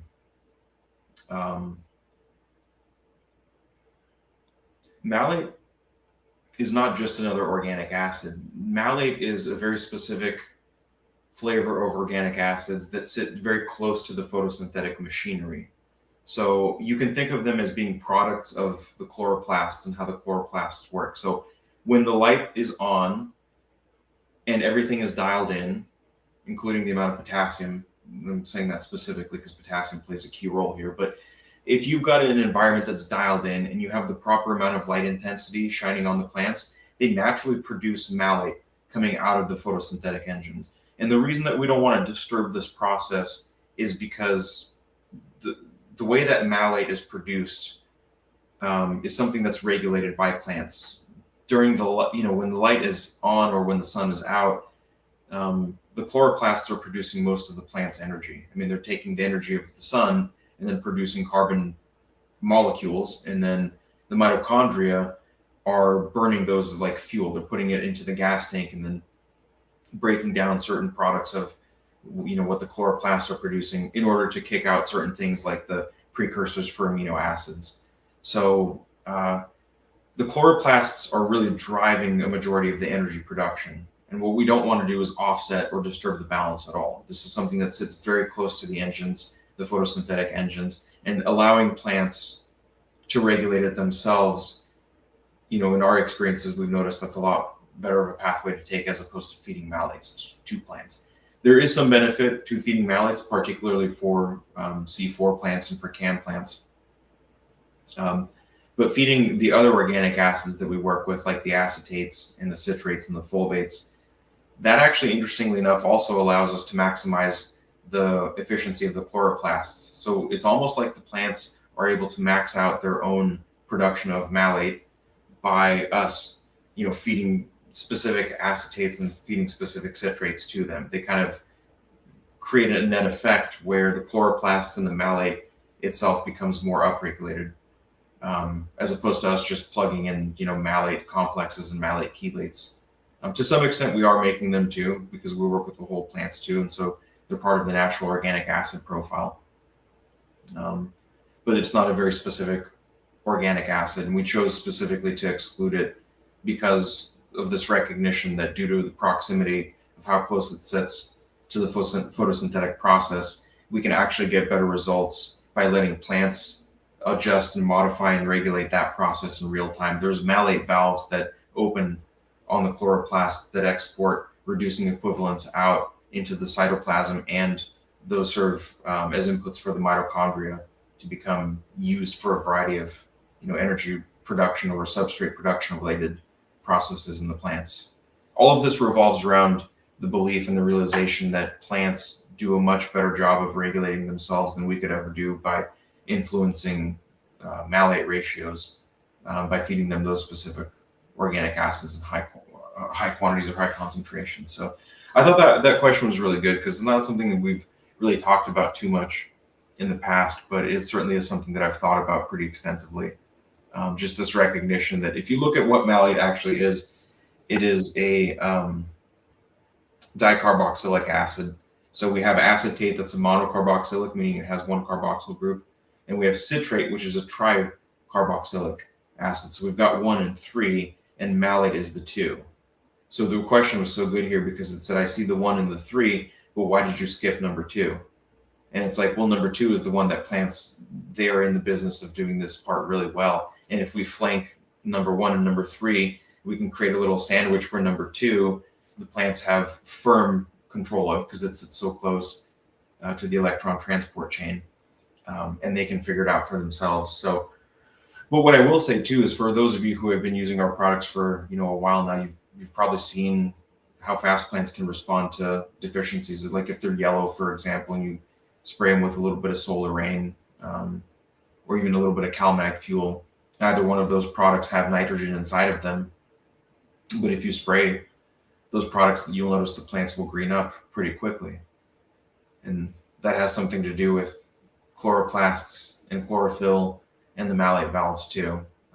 Not because we delivered the malate or because we delivered the nitrogen, that makes the chlorophyll, because there's processes that happen directly surrounding those, which get lifted up by the use of these other organic acids. So, yeah. I don't know if that's a question you also had, Travis, but maybe we had talked about it at one point in the past. I don't know. I think that was cool. That was a great answer too. Kind of help the plant to maximize its own production. It's got it on lock better than humans could ever help with that specifically. It's just to help it produce it itself. Yep. Very cool. Yep. And you're probably familiar with like a lot of fulvic acid products and humic acid products. You've got experience using those. So you've probably become familiar to the types of effects that they can induce in the plants. Yeah. Along with amino acids, they seem to make the plants perk up the most, like specifically pre-lights on, or I guess pre-dawn it would be. Those ones, just from visual observation, seem to have the most impact. I'd say aminos first, but fulvics as well. They just make the plants get ready for the day.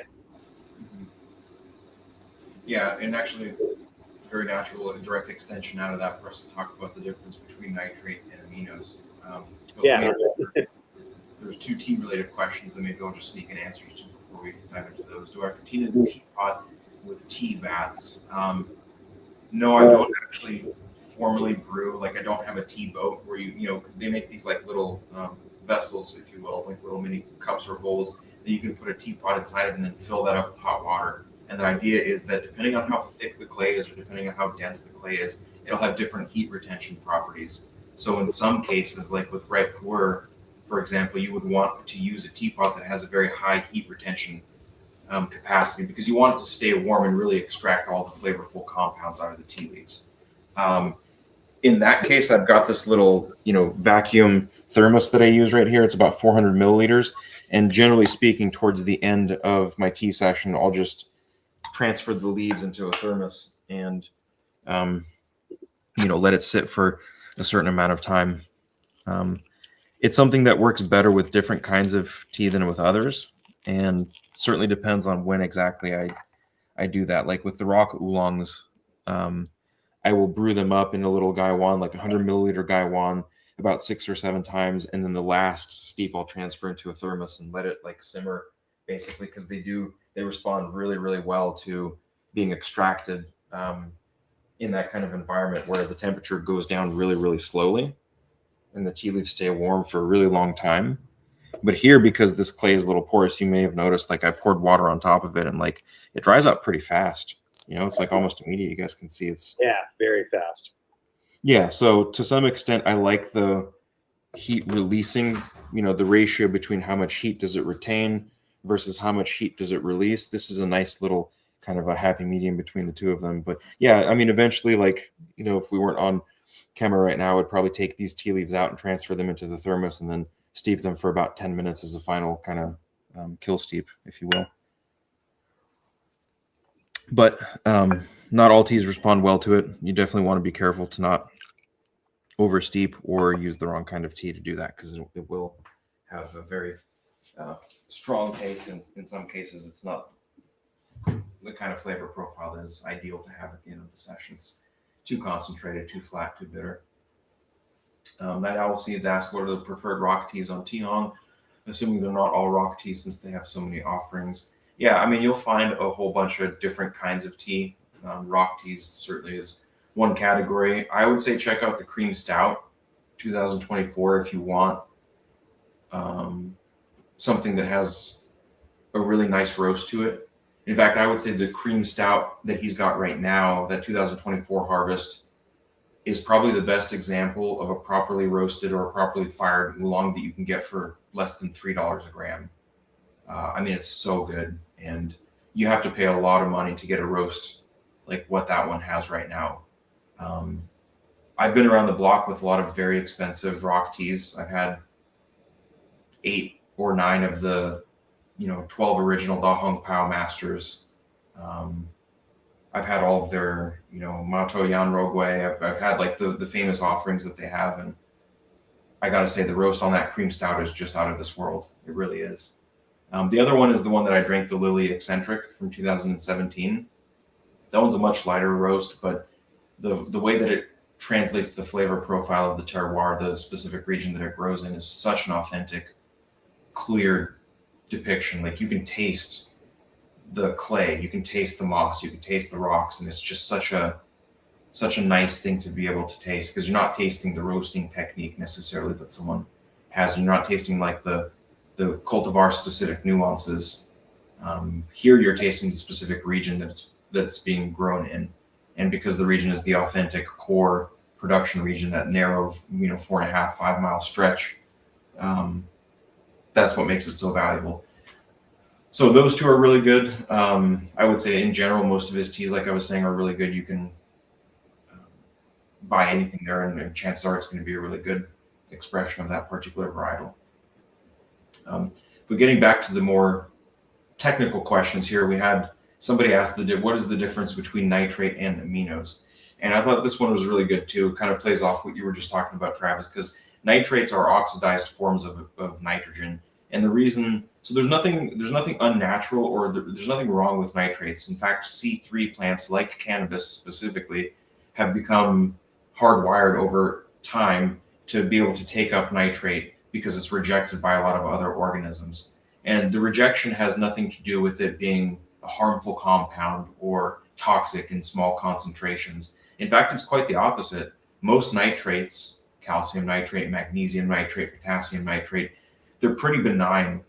Plants can take up huge concentrations of them before they burn. In fact, you can get more nitrate inside of a plant than you can get ammoniacal forms inside of a plant before the ammoniacal forms start causing burns and start causing damages. Amino acids technically may be a little bit different because they're a category of compounds. I just mean the actual ammoniacal form versus the nitrate form of nitrogen. Plants are a lot more sensitive to the ammoniacal form. That's interesting. I wouldn't have thought that. And it's because if you think about it, nitrates themselves are oxidized forms of nitrogen, which means they're kind of like the default form that nitrogen metabolism falls down into over time. They're natural parts of nitrogen, the nitrogen cycle on Earth. The issue with nitrate is that to convert it back into its ammoniacal form requires a lot of energy. In plants, in C3 plants, something like 25% of all of the power that's generated from photosynthesis, or all the energy that's harvested from photosynthesis, can be used to reduce nitrogen from its nitrate form to an amino acid form, or its ammoniacal form, which leads into the amino acid form. But nitrogen only makes up somewhere around 3 to 5% of the biomass of the plant. Of the plant's needs, I remember that. It was like 10x of like its needs to what it costs to acquire it. It's crazy. Yeah, and it's kind of like if I want to melt plastic, I don't need a whole lot of heat to drive that reaction. But if I want to melt granite, yeah, now we're cooking. Now we're talking about temperatures that require insane amounts of energy to get to. Nitrate reduction is also kind of like that. It requires such an insane amount of energy that the plants, using the power of the sun, are really the only ones that have specialized tools that they've developed to be able to do this type of thing. So they've become hardwired over time to process nitrates using the power of the sun, because there's not really other photosynthetic organisms, like microbes aren't really going to photosynthesize and do that, right? And fungi don't do that either. Microbes and fungi depend on reduction power generated by plants. And that same reduction power is what converts nitrate to amino acids. So in some cases, you have rhizobia and legumes forming synergistic relationships where legumes will produce malate, actually, to kind of touch on the previous question that I talked about here about organic acids and malate is missing. Malate plays an interesting role in this next question about the difference between nitrates and aminos. When we're talking about how rhizobia and legumes have this nice interplay between each other, because we know that microbes will take nitrogen gas out of the air and break it down and convert it into a soluble nitrate for plants to then take up and convert it into an amino acid. But malate plays an important role because it's the production and the export of products of photosynthesis, like organic acids, like sugars, for example, that feed the microbes. So the microbes first have to break something down that the plants produce through the chloroplasts, malate could be one of the residues, one of the organic acids that the microbes act on. And through the malate, they are able to generate the reduction power needed to break nitrogen, the triplet bond apart in nitrogen gas and convert it into a soluble form. So it's really interesting to think about the relationship between that plants have between nitrate and the ammoniacal forms, and how that extends out to soil biology and to microbial biochemistry as well. All this kind of gets wrapped up in the same process of, or not even the same process, but the same idea of this being a thermodynamic landscape that plants have to navigate, and they use microbes and tools that microbes produce to help them do that. But at the end of the day, it's still an energy expenditure thing. It's still a requirement. Either you have to pay for the reduction and the conversion of nitrates into amino acids, or the microbes do. And if the microbes and the fungi are the ones that are paying for that, they too have to get that power from somewhere. And because they're not photosynthesizing, they're getting that power from plants. In the case of saprophytic fungi, we're talking about decomposition and breaking down stored forms of energy that were produced by plants. Maybe sometimes that's cellulose. In some cases where fungi can break down actual woody material, and they can convert it to something else useful for themselves too. But it does go back to plants. It really does. So nitrate is so energy intensive to process and convert to amino acids that plants will end up spending 20 to 25% of their total energy that they gain from photosynthesis towards something that only makes up 1 to 3, maybe 3 to 5% of the biomass. So that's interesting. If you can feed amino acids to your plants, you're really just giving them an energy shortcut, and you're allowing them to save time and to save energy that they would have otherwise spent on converting nitrate. And the nice thing about getting them to shift their focus away from nitrate reduction is that if you decrease the amount of pressure that's placed on that branch, if you will, of where the reduction power can flow, automatically, there's competition between compounds like terpenes and cannabinoids being produced and compounds like nitrate being reduced into amino acids. If you can alleviate some of the pressure felt on the nitrate end of the equation, that will automatically result in an increase of terpenes and cannabinoids, because the plants have access to more energy.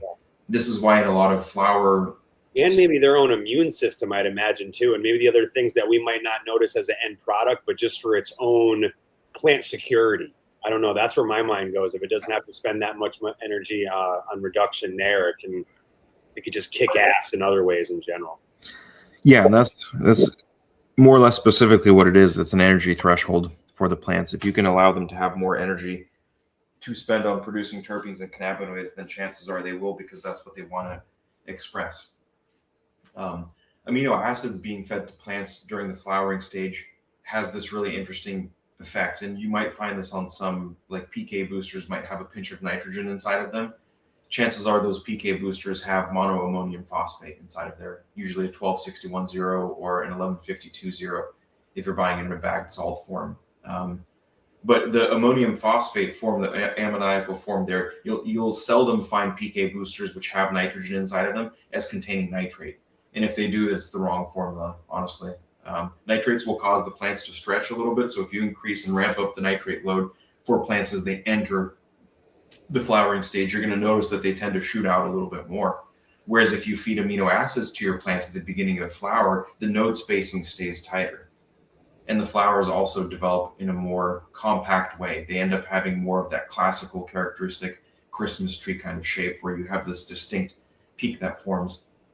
But if you feed too much nitrate, as I'm sure many people have, you'll notice that the flowers tend to not look so good. They're not as compact. They get a little more stretchy, a little bit more airy. And towards the top, they, instead of tightening up in this nice triangular peak, they tend to stay a little bit more like a push pop. It's more like cone shaped, and they kind of grow up like that. And you might notice that even the leaves that come out, they're not tight bracts, small leaves with trichomes on them. They actually end up extending out and producing actual chlorophyll and chloroplasts, and you can see actual leaf material. And we never want to see that on the flowers, but that can happen as a result of feeding too much nitrate. So it is a good idea to try to flip the nitrate to ammoniacal, not flip, but to try to tighten up the ammoniacal to nitrate ratio. This is something that maybe if you haven't thought about it, it might be a good idea to start thinking about it, which is to say that I know I'm feeding X number of ppms of nitrogen to the plants. Let's say it's 150 ppms of nitrogen. The more specific, nuanced layer that you might want to start looking at is what is the ratio between ammoniacal to nitrate nitrogen?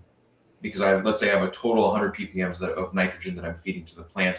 70 ppms are nitrate and 30 ppms are amino acids. That is going to result in a much different effect on the plants than feeding 100 ppms of nitrate and 0 ppms of amino acids. And on the flip side, if you feed 100 ppms of amino acids and 0 ppms of nitrate, that's also going to have a distinct effect on the plants too. So it's not the total nitrogen load in terms of how many ppms of nitrogen am I putting on the plants. An important consideration is what is the ratio between nitrate and ammoniacal forms of nitrogen that I'm giving the plants. Yeah. Now, the interesting thing is, even if you're an organic farmer and you're doing no-till and all that good stuff, you could very well feed amino acids to your plants in excess of what they're actually capable of taking up. And what they end up doing is they'll oxidize the amino acid, convert it into a nitrate, and tell it to go stand in line for nitrate reduction. So in other words, it's spending money to wait longer, to put it on the back burner, to spend the same amount to reconvert it. Yeah, because that's a more streamlined process for them. Plants can take the amino acids, they can oxidize them, and they can get valuable stuff out of that oxidation. The breaking down of amino acids is a carefully regulated process by plants. They're not doing this willy-nilly. They're actually very strategic about the whole process. And oftentimes, if you feed them more amino acids than they need, they can break the amino acid down, derive useful energy to power other processes, and then reshuffle the nitrogen back to be reduced. Oh, that's cool. So it's like a good, solid chess move. It's not just put it on the back burner. It's like use it a bunch that you can, then put it on the back burner. That's badass. Yeah. And I say that specifically because I know people who are trying to grow more organically might look at nitrates and think that it's something that if they put on their soil, dirty word. Yeah. Yeah, it's like a dirty thing where it's going to damage it's going to kill the microbes, it's going to kill the fungus. And in reality, no. I mean, even the microbes might actually oxidize the amino acids, keep the carbon skeleton, and release the nitrate in a fully oxidized form back to the plants. So the microbes that are in a living soil or the fungi that are in a living soil may very well create nitrate. And then the plant might very well take that nitrate up and deal with it and process it like it's evolved to over time. Nitrates aren't scary. Nitrates aren't bad. Nitrates are pretty benign, even in high concentrations within plants. It's just about they're very taxing. They take so much energy away from the plants that they get a bad rep for reasons that are outside of the primary scope of why they're bad. You shouldn't do this, you shouldn't do that. No, it's not any of that stuff. It's that they just take so much energy away from the plants that you start to see hits on yields, hits on quality, decreases in terpene and cannabinoid concentrations that are directly proportionate to how much energy plants no longer have to spend on production of terpenes and cannabinoids because they're focused on reducing nitrate into an ammoniacal form. So these are some of the things I mentioned, morphological clues. If you notice that your plants aren't forming flowers that are really tight and dense, and particularly if you notice they have these leaf sets that are being produced at the tops of the flowers where they actually extend out and they become an actual green leaf, as opposed to staying more like a bract or staying really tight and just being dotted in trichomes. That could be a sign that there's too much nitrate present and amino acids need to get bumped up. So that's one thing for people to think about and to consider if they have not already done so, is to think about the nitrate to amino acid ratio that's being fed to the plants as one of the things that they can adjust, two of the levers they can pull as plants transition between veg and flower to do certain things like keep the node spacing tight, keep the flower structure developing correctly, and to keep the focus of the plants on the Calvin cycle to produce the sugars, which then get fed into producing to produce terpenes and cannabinoids. Those are the things that you want to focus on. That's awesome. I will say from observational experience, my crude assessment would kind of tie into the last part of this question. I'm not sure if these are different questions or a run-on, but I found that too much nitrate late in flower leads to it just not smoking right. Like specifically, I'll say calcium nitrate, like, I don't know, it just doesn't smoke right. It's just a crude assessment. Like, I guess it has to be that right balance, like you're saying, but there's definitely something to using too much late flower. This shit don't come out right. Yeah. From my experience.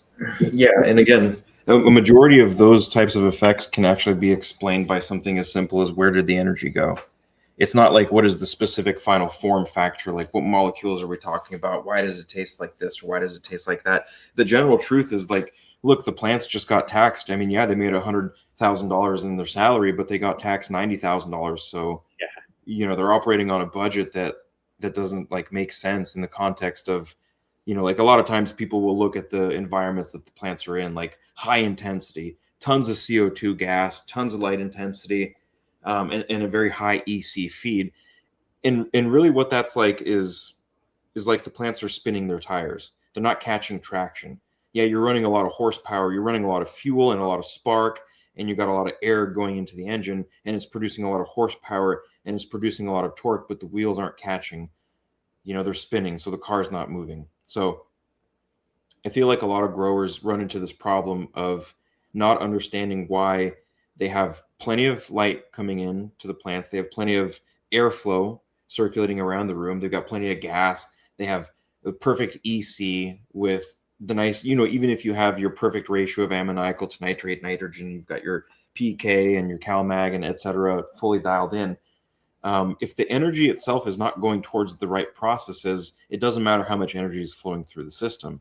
I could have 1,000 horsepower car and I could, set a world record lap time around my favorite track, or I could just spin in circles and not do anything useful and still burn through my gas tank and still, burn out my clutch and, put a lot of wear and tear on the car. So that's a kind of a similar concept, I guess. I hope that helps. It does, except it's the reverse. Like the smoking tires is the reverse of what you want. You want it to be humming around the track. That's what's smoking proper, not sitting there burning rubber.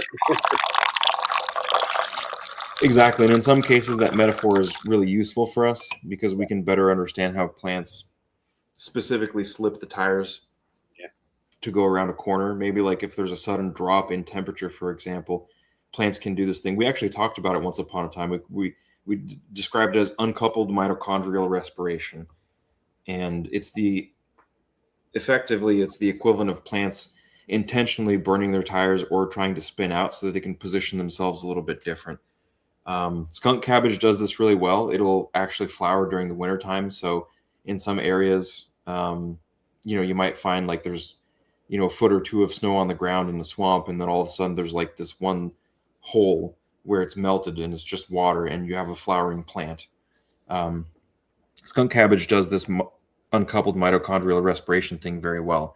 And the gist is basically like this. When the plants are producing sugars through photosynthesis, they want to try to couple that production of the sugars to a useful process that results in an increase of biomass. That's what we want to see. We want to see the plants take the light energy and become heavier physically as a result of that. Produce things like if we're growing strawberries, we want to see them make sugars. If we're producing wine grapes, we want to see them make pigments and phenolic compounds. If we're producing, if we're growing hops, we want to see them produce these aromatic molecules, so on and so forth. But if the temperatures drop sufficiently low, plants can actually uncouple those processes. They can take the products of photosynthesis and instead of converting them to biomass, they can literally just burn them off. And what that does is it increases the temperature of the plant. So if it drops below, this is one of the reasons that high elevation concept almost in my mind. It's like a plant campfire. Yeah, so exactly. It needs to stay warm. So it keeps itself warm by burning the stuff that was produced throughout the day. And this is specifically why plants that are grown at higher elevations where you have these greater deltas between day and nighttime temperature, they generally speaking tend to grow more slowly. And it's because of this specific phenomena where they have to dedicate a percentage of their energy just to keep warm. Yeah, that's cool. Yeah, exactly. And in some cases, it's not just like they burn the energy to stay warm. In some cases, they might actually end up producing compounds that serve protective roles that can help the plants maintain better equilibriums across these more extreme swings between day and nighttime temperature, season to season humidity, things like that. It's not just let me burn this energy freely. and maintain the sweet spot. It's let me dedicate this energy towards the production of molecules that I can accumulate, which help me maintain this equilibrium. Earlier, we were looking at the tea leaves of this Bing Dao, and I mentioned that they're extremely thick. They're very supple. They don't get thin. I mean, I think I've been letting this one steep for, this one probably steeped for over 10 minutes with boiling water. And you can see like these tea leaves are nowhere near getting soft. Yeah. They still smell pretty strong too. I mean, it's definitely like peaches and apricots. It just will not go away. So that's part of what the plants are trying to do, is they're trying to produce compounds that help them mitigate natural stressors that are present. In some cases, it's just a bye-bye energy. It was nice knowing you. And in other cases, it's look at this really cool molecule that I produced that can help me, ward off this specific kind of stress. And then for humans, as we drink it, it becomes a flavor for us, or we interact well with it, or it stimulates us, it does something to us and we really enjoy it. So it's really interesting to see that kind of crossover between like how the plant biochemistry side of things functions versus what the human experience is like. Yeah.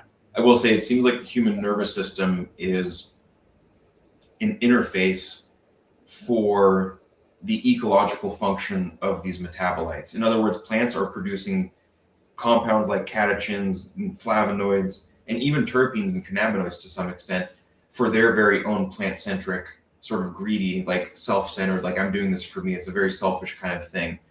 Plants are not in the business of producing medical compounds for humans. Like we have this romanticized perception that cannabinoids are produced for the human nervous system, but in reality, they are plant-centric. There's a selfish reason the plants are producing them for themselves, first and foremost, before that gets extended out to the human nervous system. And the way that it gets filtered out or extended out is almost like we have a interface that allows us to interact with compounds that are redox active, that have charged functional groups, that have chemistry, like real chemistry happening with them. We put them into our bodies and we describe them as having medicinal effects or having therapeutic effects. But that's just our narrow carved out lane. The larger umbrella of truth is that all of these molecules serve some function in nature. And that function in nature does not necessarily have exclusively to do with the human nervous system. Yeah. If that makes sense. It's not, it's something, these compounds are something else first before they are plant medicines for humans second. Yeah, I get super romantic about this stuff too, but I always try to remind myself self-preservation is the first law of nature. So it's like, I don't know. And that's not too romantic, just survive. Mm-hmm. Yeah, we should probably wrap this up here soon. I want to answer one more question after this. And I totally forgot to mention, we have our 710 sale going live now. Oh shit, we're so bad with that. Yeah. Coupon code RLA710 will get you 42% off your order. If you guys have any issues with that, let me know. And actually, while we're still here, I'm going to go on and just see if I'm going to make sure that the coupon code is set to active. But yeah, take advantage of our 42% off. It's from today, the 8th of July, through the 15th of July, 2026. Yeah, we do these sales 3 times a year, 710.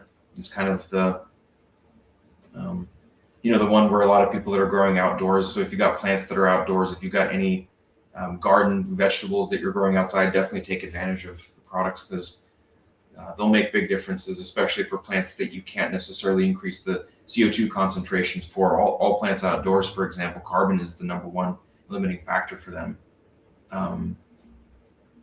July 16th. Okay, so yeah, the coupon code is ready to rock. Was that the right code that I put in the chat, Nick, or no? RLA 10, Root and Leaf Agritech 10, or was it RL 710? RLA 710. Here we go. I'm gonna see if I can. Boom. There we go. Okay. Oh, wait, the one. Here we go. Boom. RLA 710. And if you have time, I wanted to sneak in one question myself as well. I could always ask you off stream, but I think my buddy who is interested is listening. So yeah, let's do that. Maybe that'll be the final question. We can wrap up with that one. And so specifically, it was VPD versus SPAC. A couple of days ago, he was concerned that the environment was getting quite out, a little bit out of, let's say, like the modern narrative of what the ideal VPD range is. And he was nervous that the plant might, get locked out of some micronutrients or just some availability of stuff. And my gut instinct was like, don't trip at all.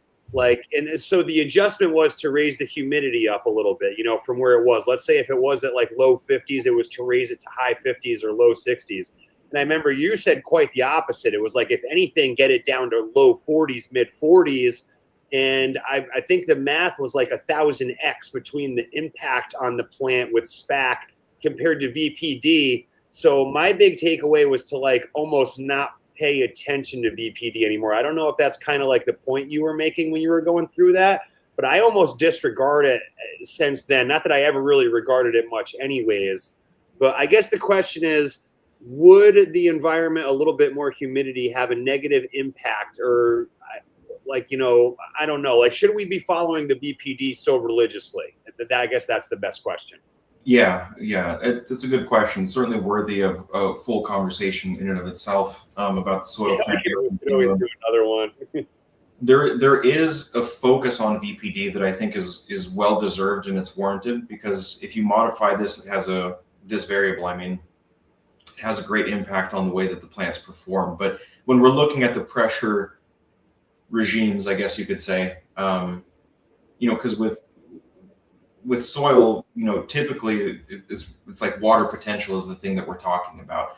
But there is this idea that you can establish a basis for comparing VPD, vapor pressure deficit, with something that is equivalent in the soil.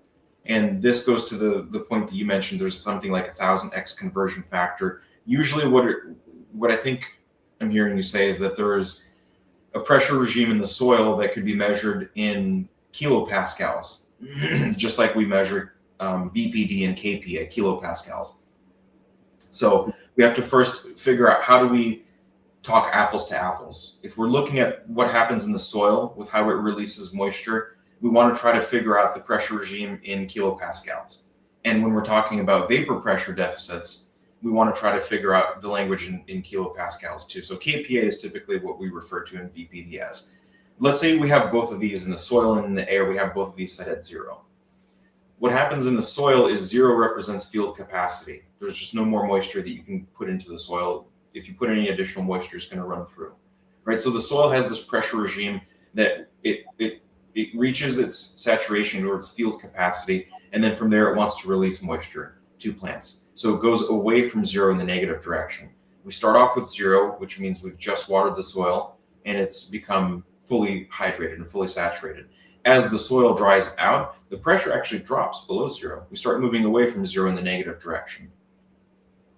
In the air, it's the exact opposite. We start off at 0, and that's basically like everything's really wet. The air basically doesn't have any more room to create a pressure deficit, and we can't pull more moisture out of the plant. So the closer we get to 0 in the air, the easier it is to stagnate the plants, or to break the water pump, or to create an environment where the plants are too wet and overwatered. As we move away from 0, we actually move in the positive direction, because the pressure deficit goes up in the air. So the drier the humidity is, the higher that number becomes, and the more we move away from 0 as the air dries out. So what ends up happening is we realize there's this push-pull dynamic happening. The soil pushes water out of its pores. It's like, take all of it. I don't want any more of it. So it just gives it to the plants, right? And in the air, we have a pulling dynamic happening where the dry air has room to hold moisture. And so if there's this proper flow established, the plants can move very naturally moisture from the soil to the air. And usually what this means is balancing out something like, how wet does the soil stay in terms of its moisture retention capacity. If you've got a soil that can hold on to water really well, and you can fit a whole gallon of water inside of 5 gallons of soil, then that's fantastic. What you want to do at that point is run a drier VPD, because it'll allow the water pump effect to happen more naturally. The plants will lift water up out of the soil because it's being pushed out by the soil, and then they'll take it up, and the air naturally is creating a wicking effect, and it's trying to draw moisture out of the plants. And the plants are just sitting right in the middle of that, having a good time. But on the flip side, let's say, for example, you were in Rockwool and you were growing in the desert. Now you're talking about really dry air, and you're talking about a medium that can't hold on to moisture very well at all. So what's going to happen is the plant's going to be pinched. The roots are going to get dry really fast because the rock wool doesn't hold on to water, and the air wants to take all of the water anyways. So now the plants are being dried out from the top and being dried out from the bottom. If you live in the desert, you should be growing in something that can maintain water very, very well, because the air is permanently dry. Or something, some sort of hugel system outside, I'd imagine. Yeah, and on the flip side, if you're in an environment where the humidity is really high and you're struggling to keep it below 60% or below 65%, you don't want to grow in something that has a high moisture retention capacity. You're better off growing in something like pure cocoa or rock wool to some, I'm not a fan of rock wool personally, but so you're better off growing in a medium that goes through wet dry cycles faster, because as the air tends to remain more moist, you're not going to experience this lack of synergy between how wet the soil wants to stay and how it behaves as it releases the moisture versus how the air accepts the moisture through the plants, if that kind of makes sense. So this really is a whole process that has to get figured out and dialed in. I would say in almost all cases, I see better results from people running 40 to 45% humidity and flowering, being on the higher side, the drier side of the VPD curve, so with a higher KPA number, because what that does is effectively it forces water to be lifted up by the plants, more effectively. The other thing that it can do as well, and certainly grounds for another conversation in the future, is that when you run a drier environment, because the VPD is higher, you actually have more of a effect on the trichomes itself, because the pressure gradient is higher. The trichomes tend to stand further off of the leaf surface. That's a trip. It's a little bit more nuanced and subtle than just that. Like, there's other things that happen within the plants to, have that effect. But generally speaking, it's true as well. If you run a slightly drier room, your trichomes will protrude a little bit more because the pressure deficit is greater.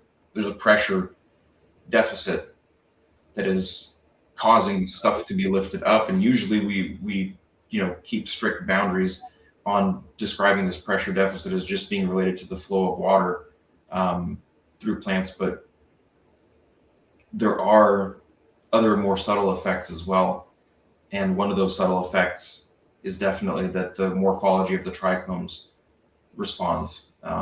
So for those of you who are growing for hash, or that's just where my mind is. That could be a very useful tool for hash producers. Mm-hmm. Same genetic, better results. That's cool. So I guess then there wouldn't be really a concern of locking up mineral or nutrient availability through VPD being slightly out of balance, too moist or too dry. Not really. I mean, there are some calcium related issues that people experience and they see, but usually that tipping effect is the result of the specific properties of the mobility of that calcium, rather than just like a hard line of, if I'm seeing the tip burn, then, yeah.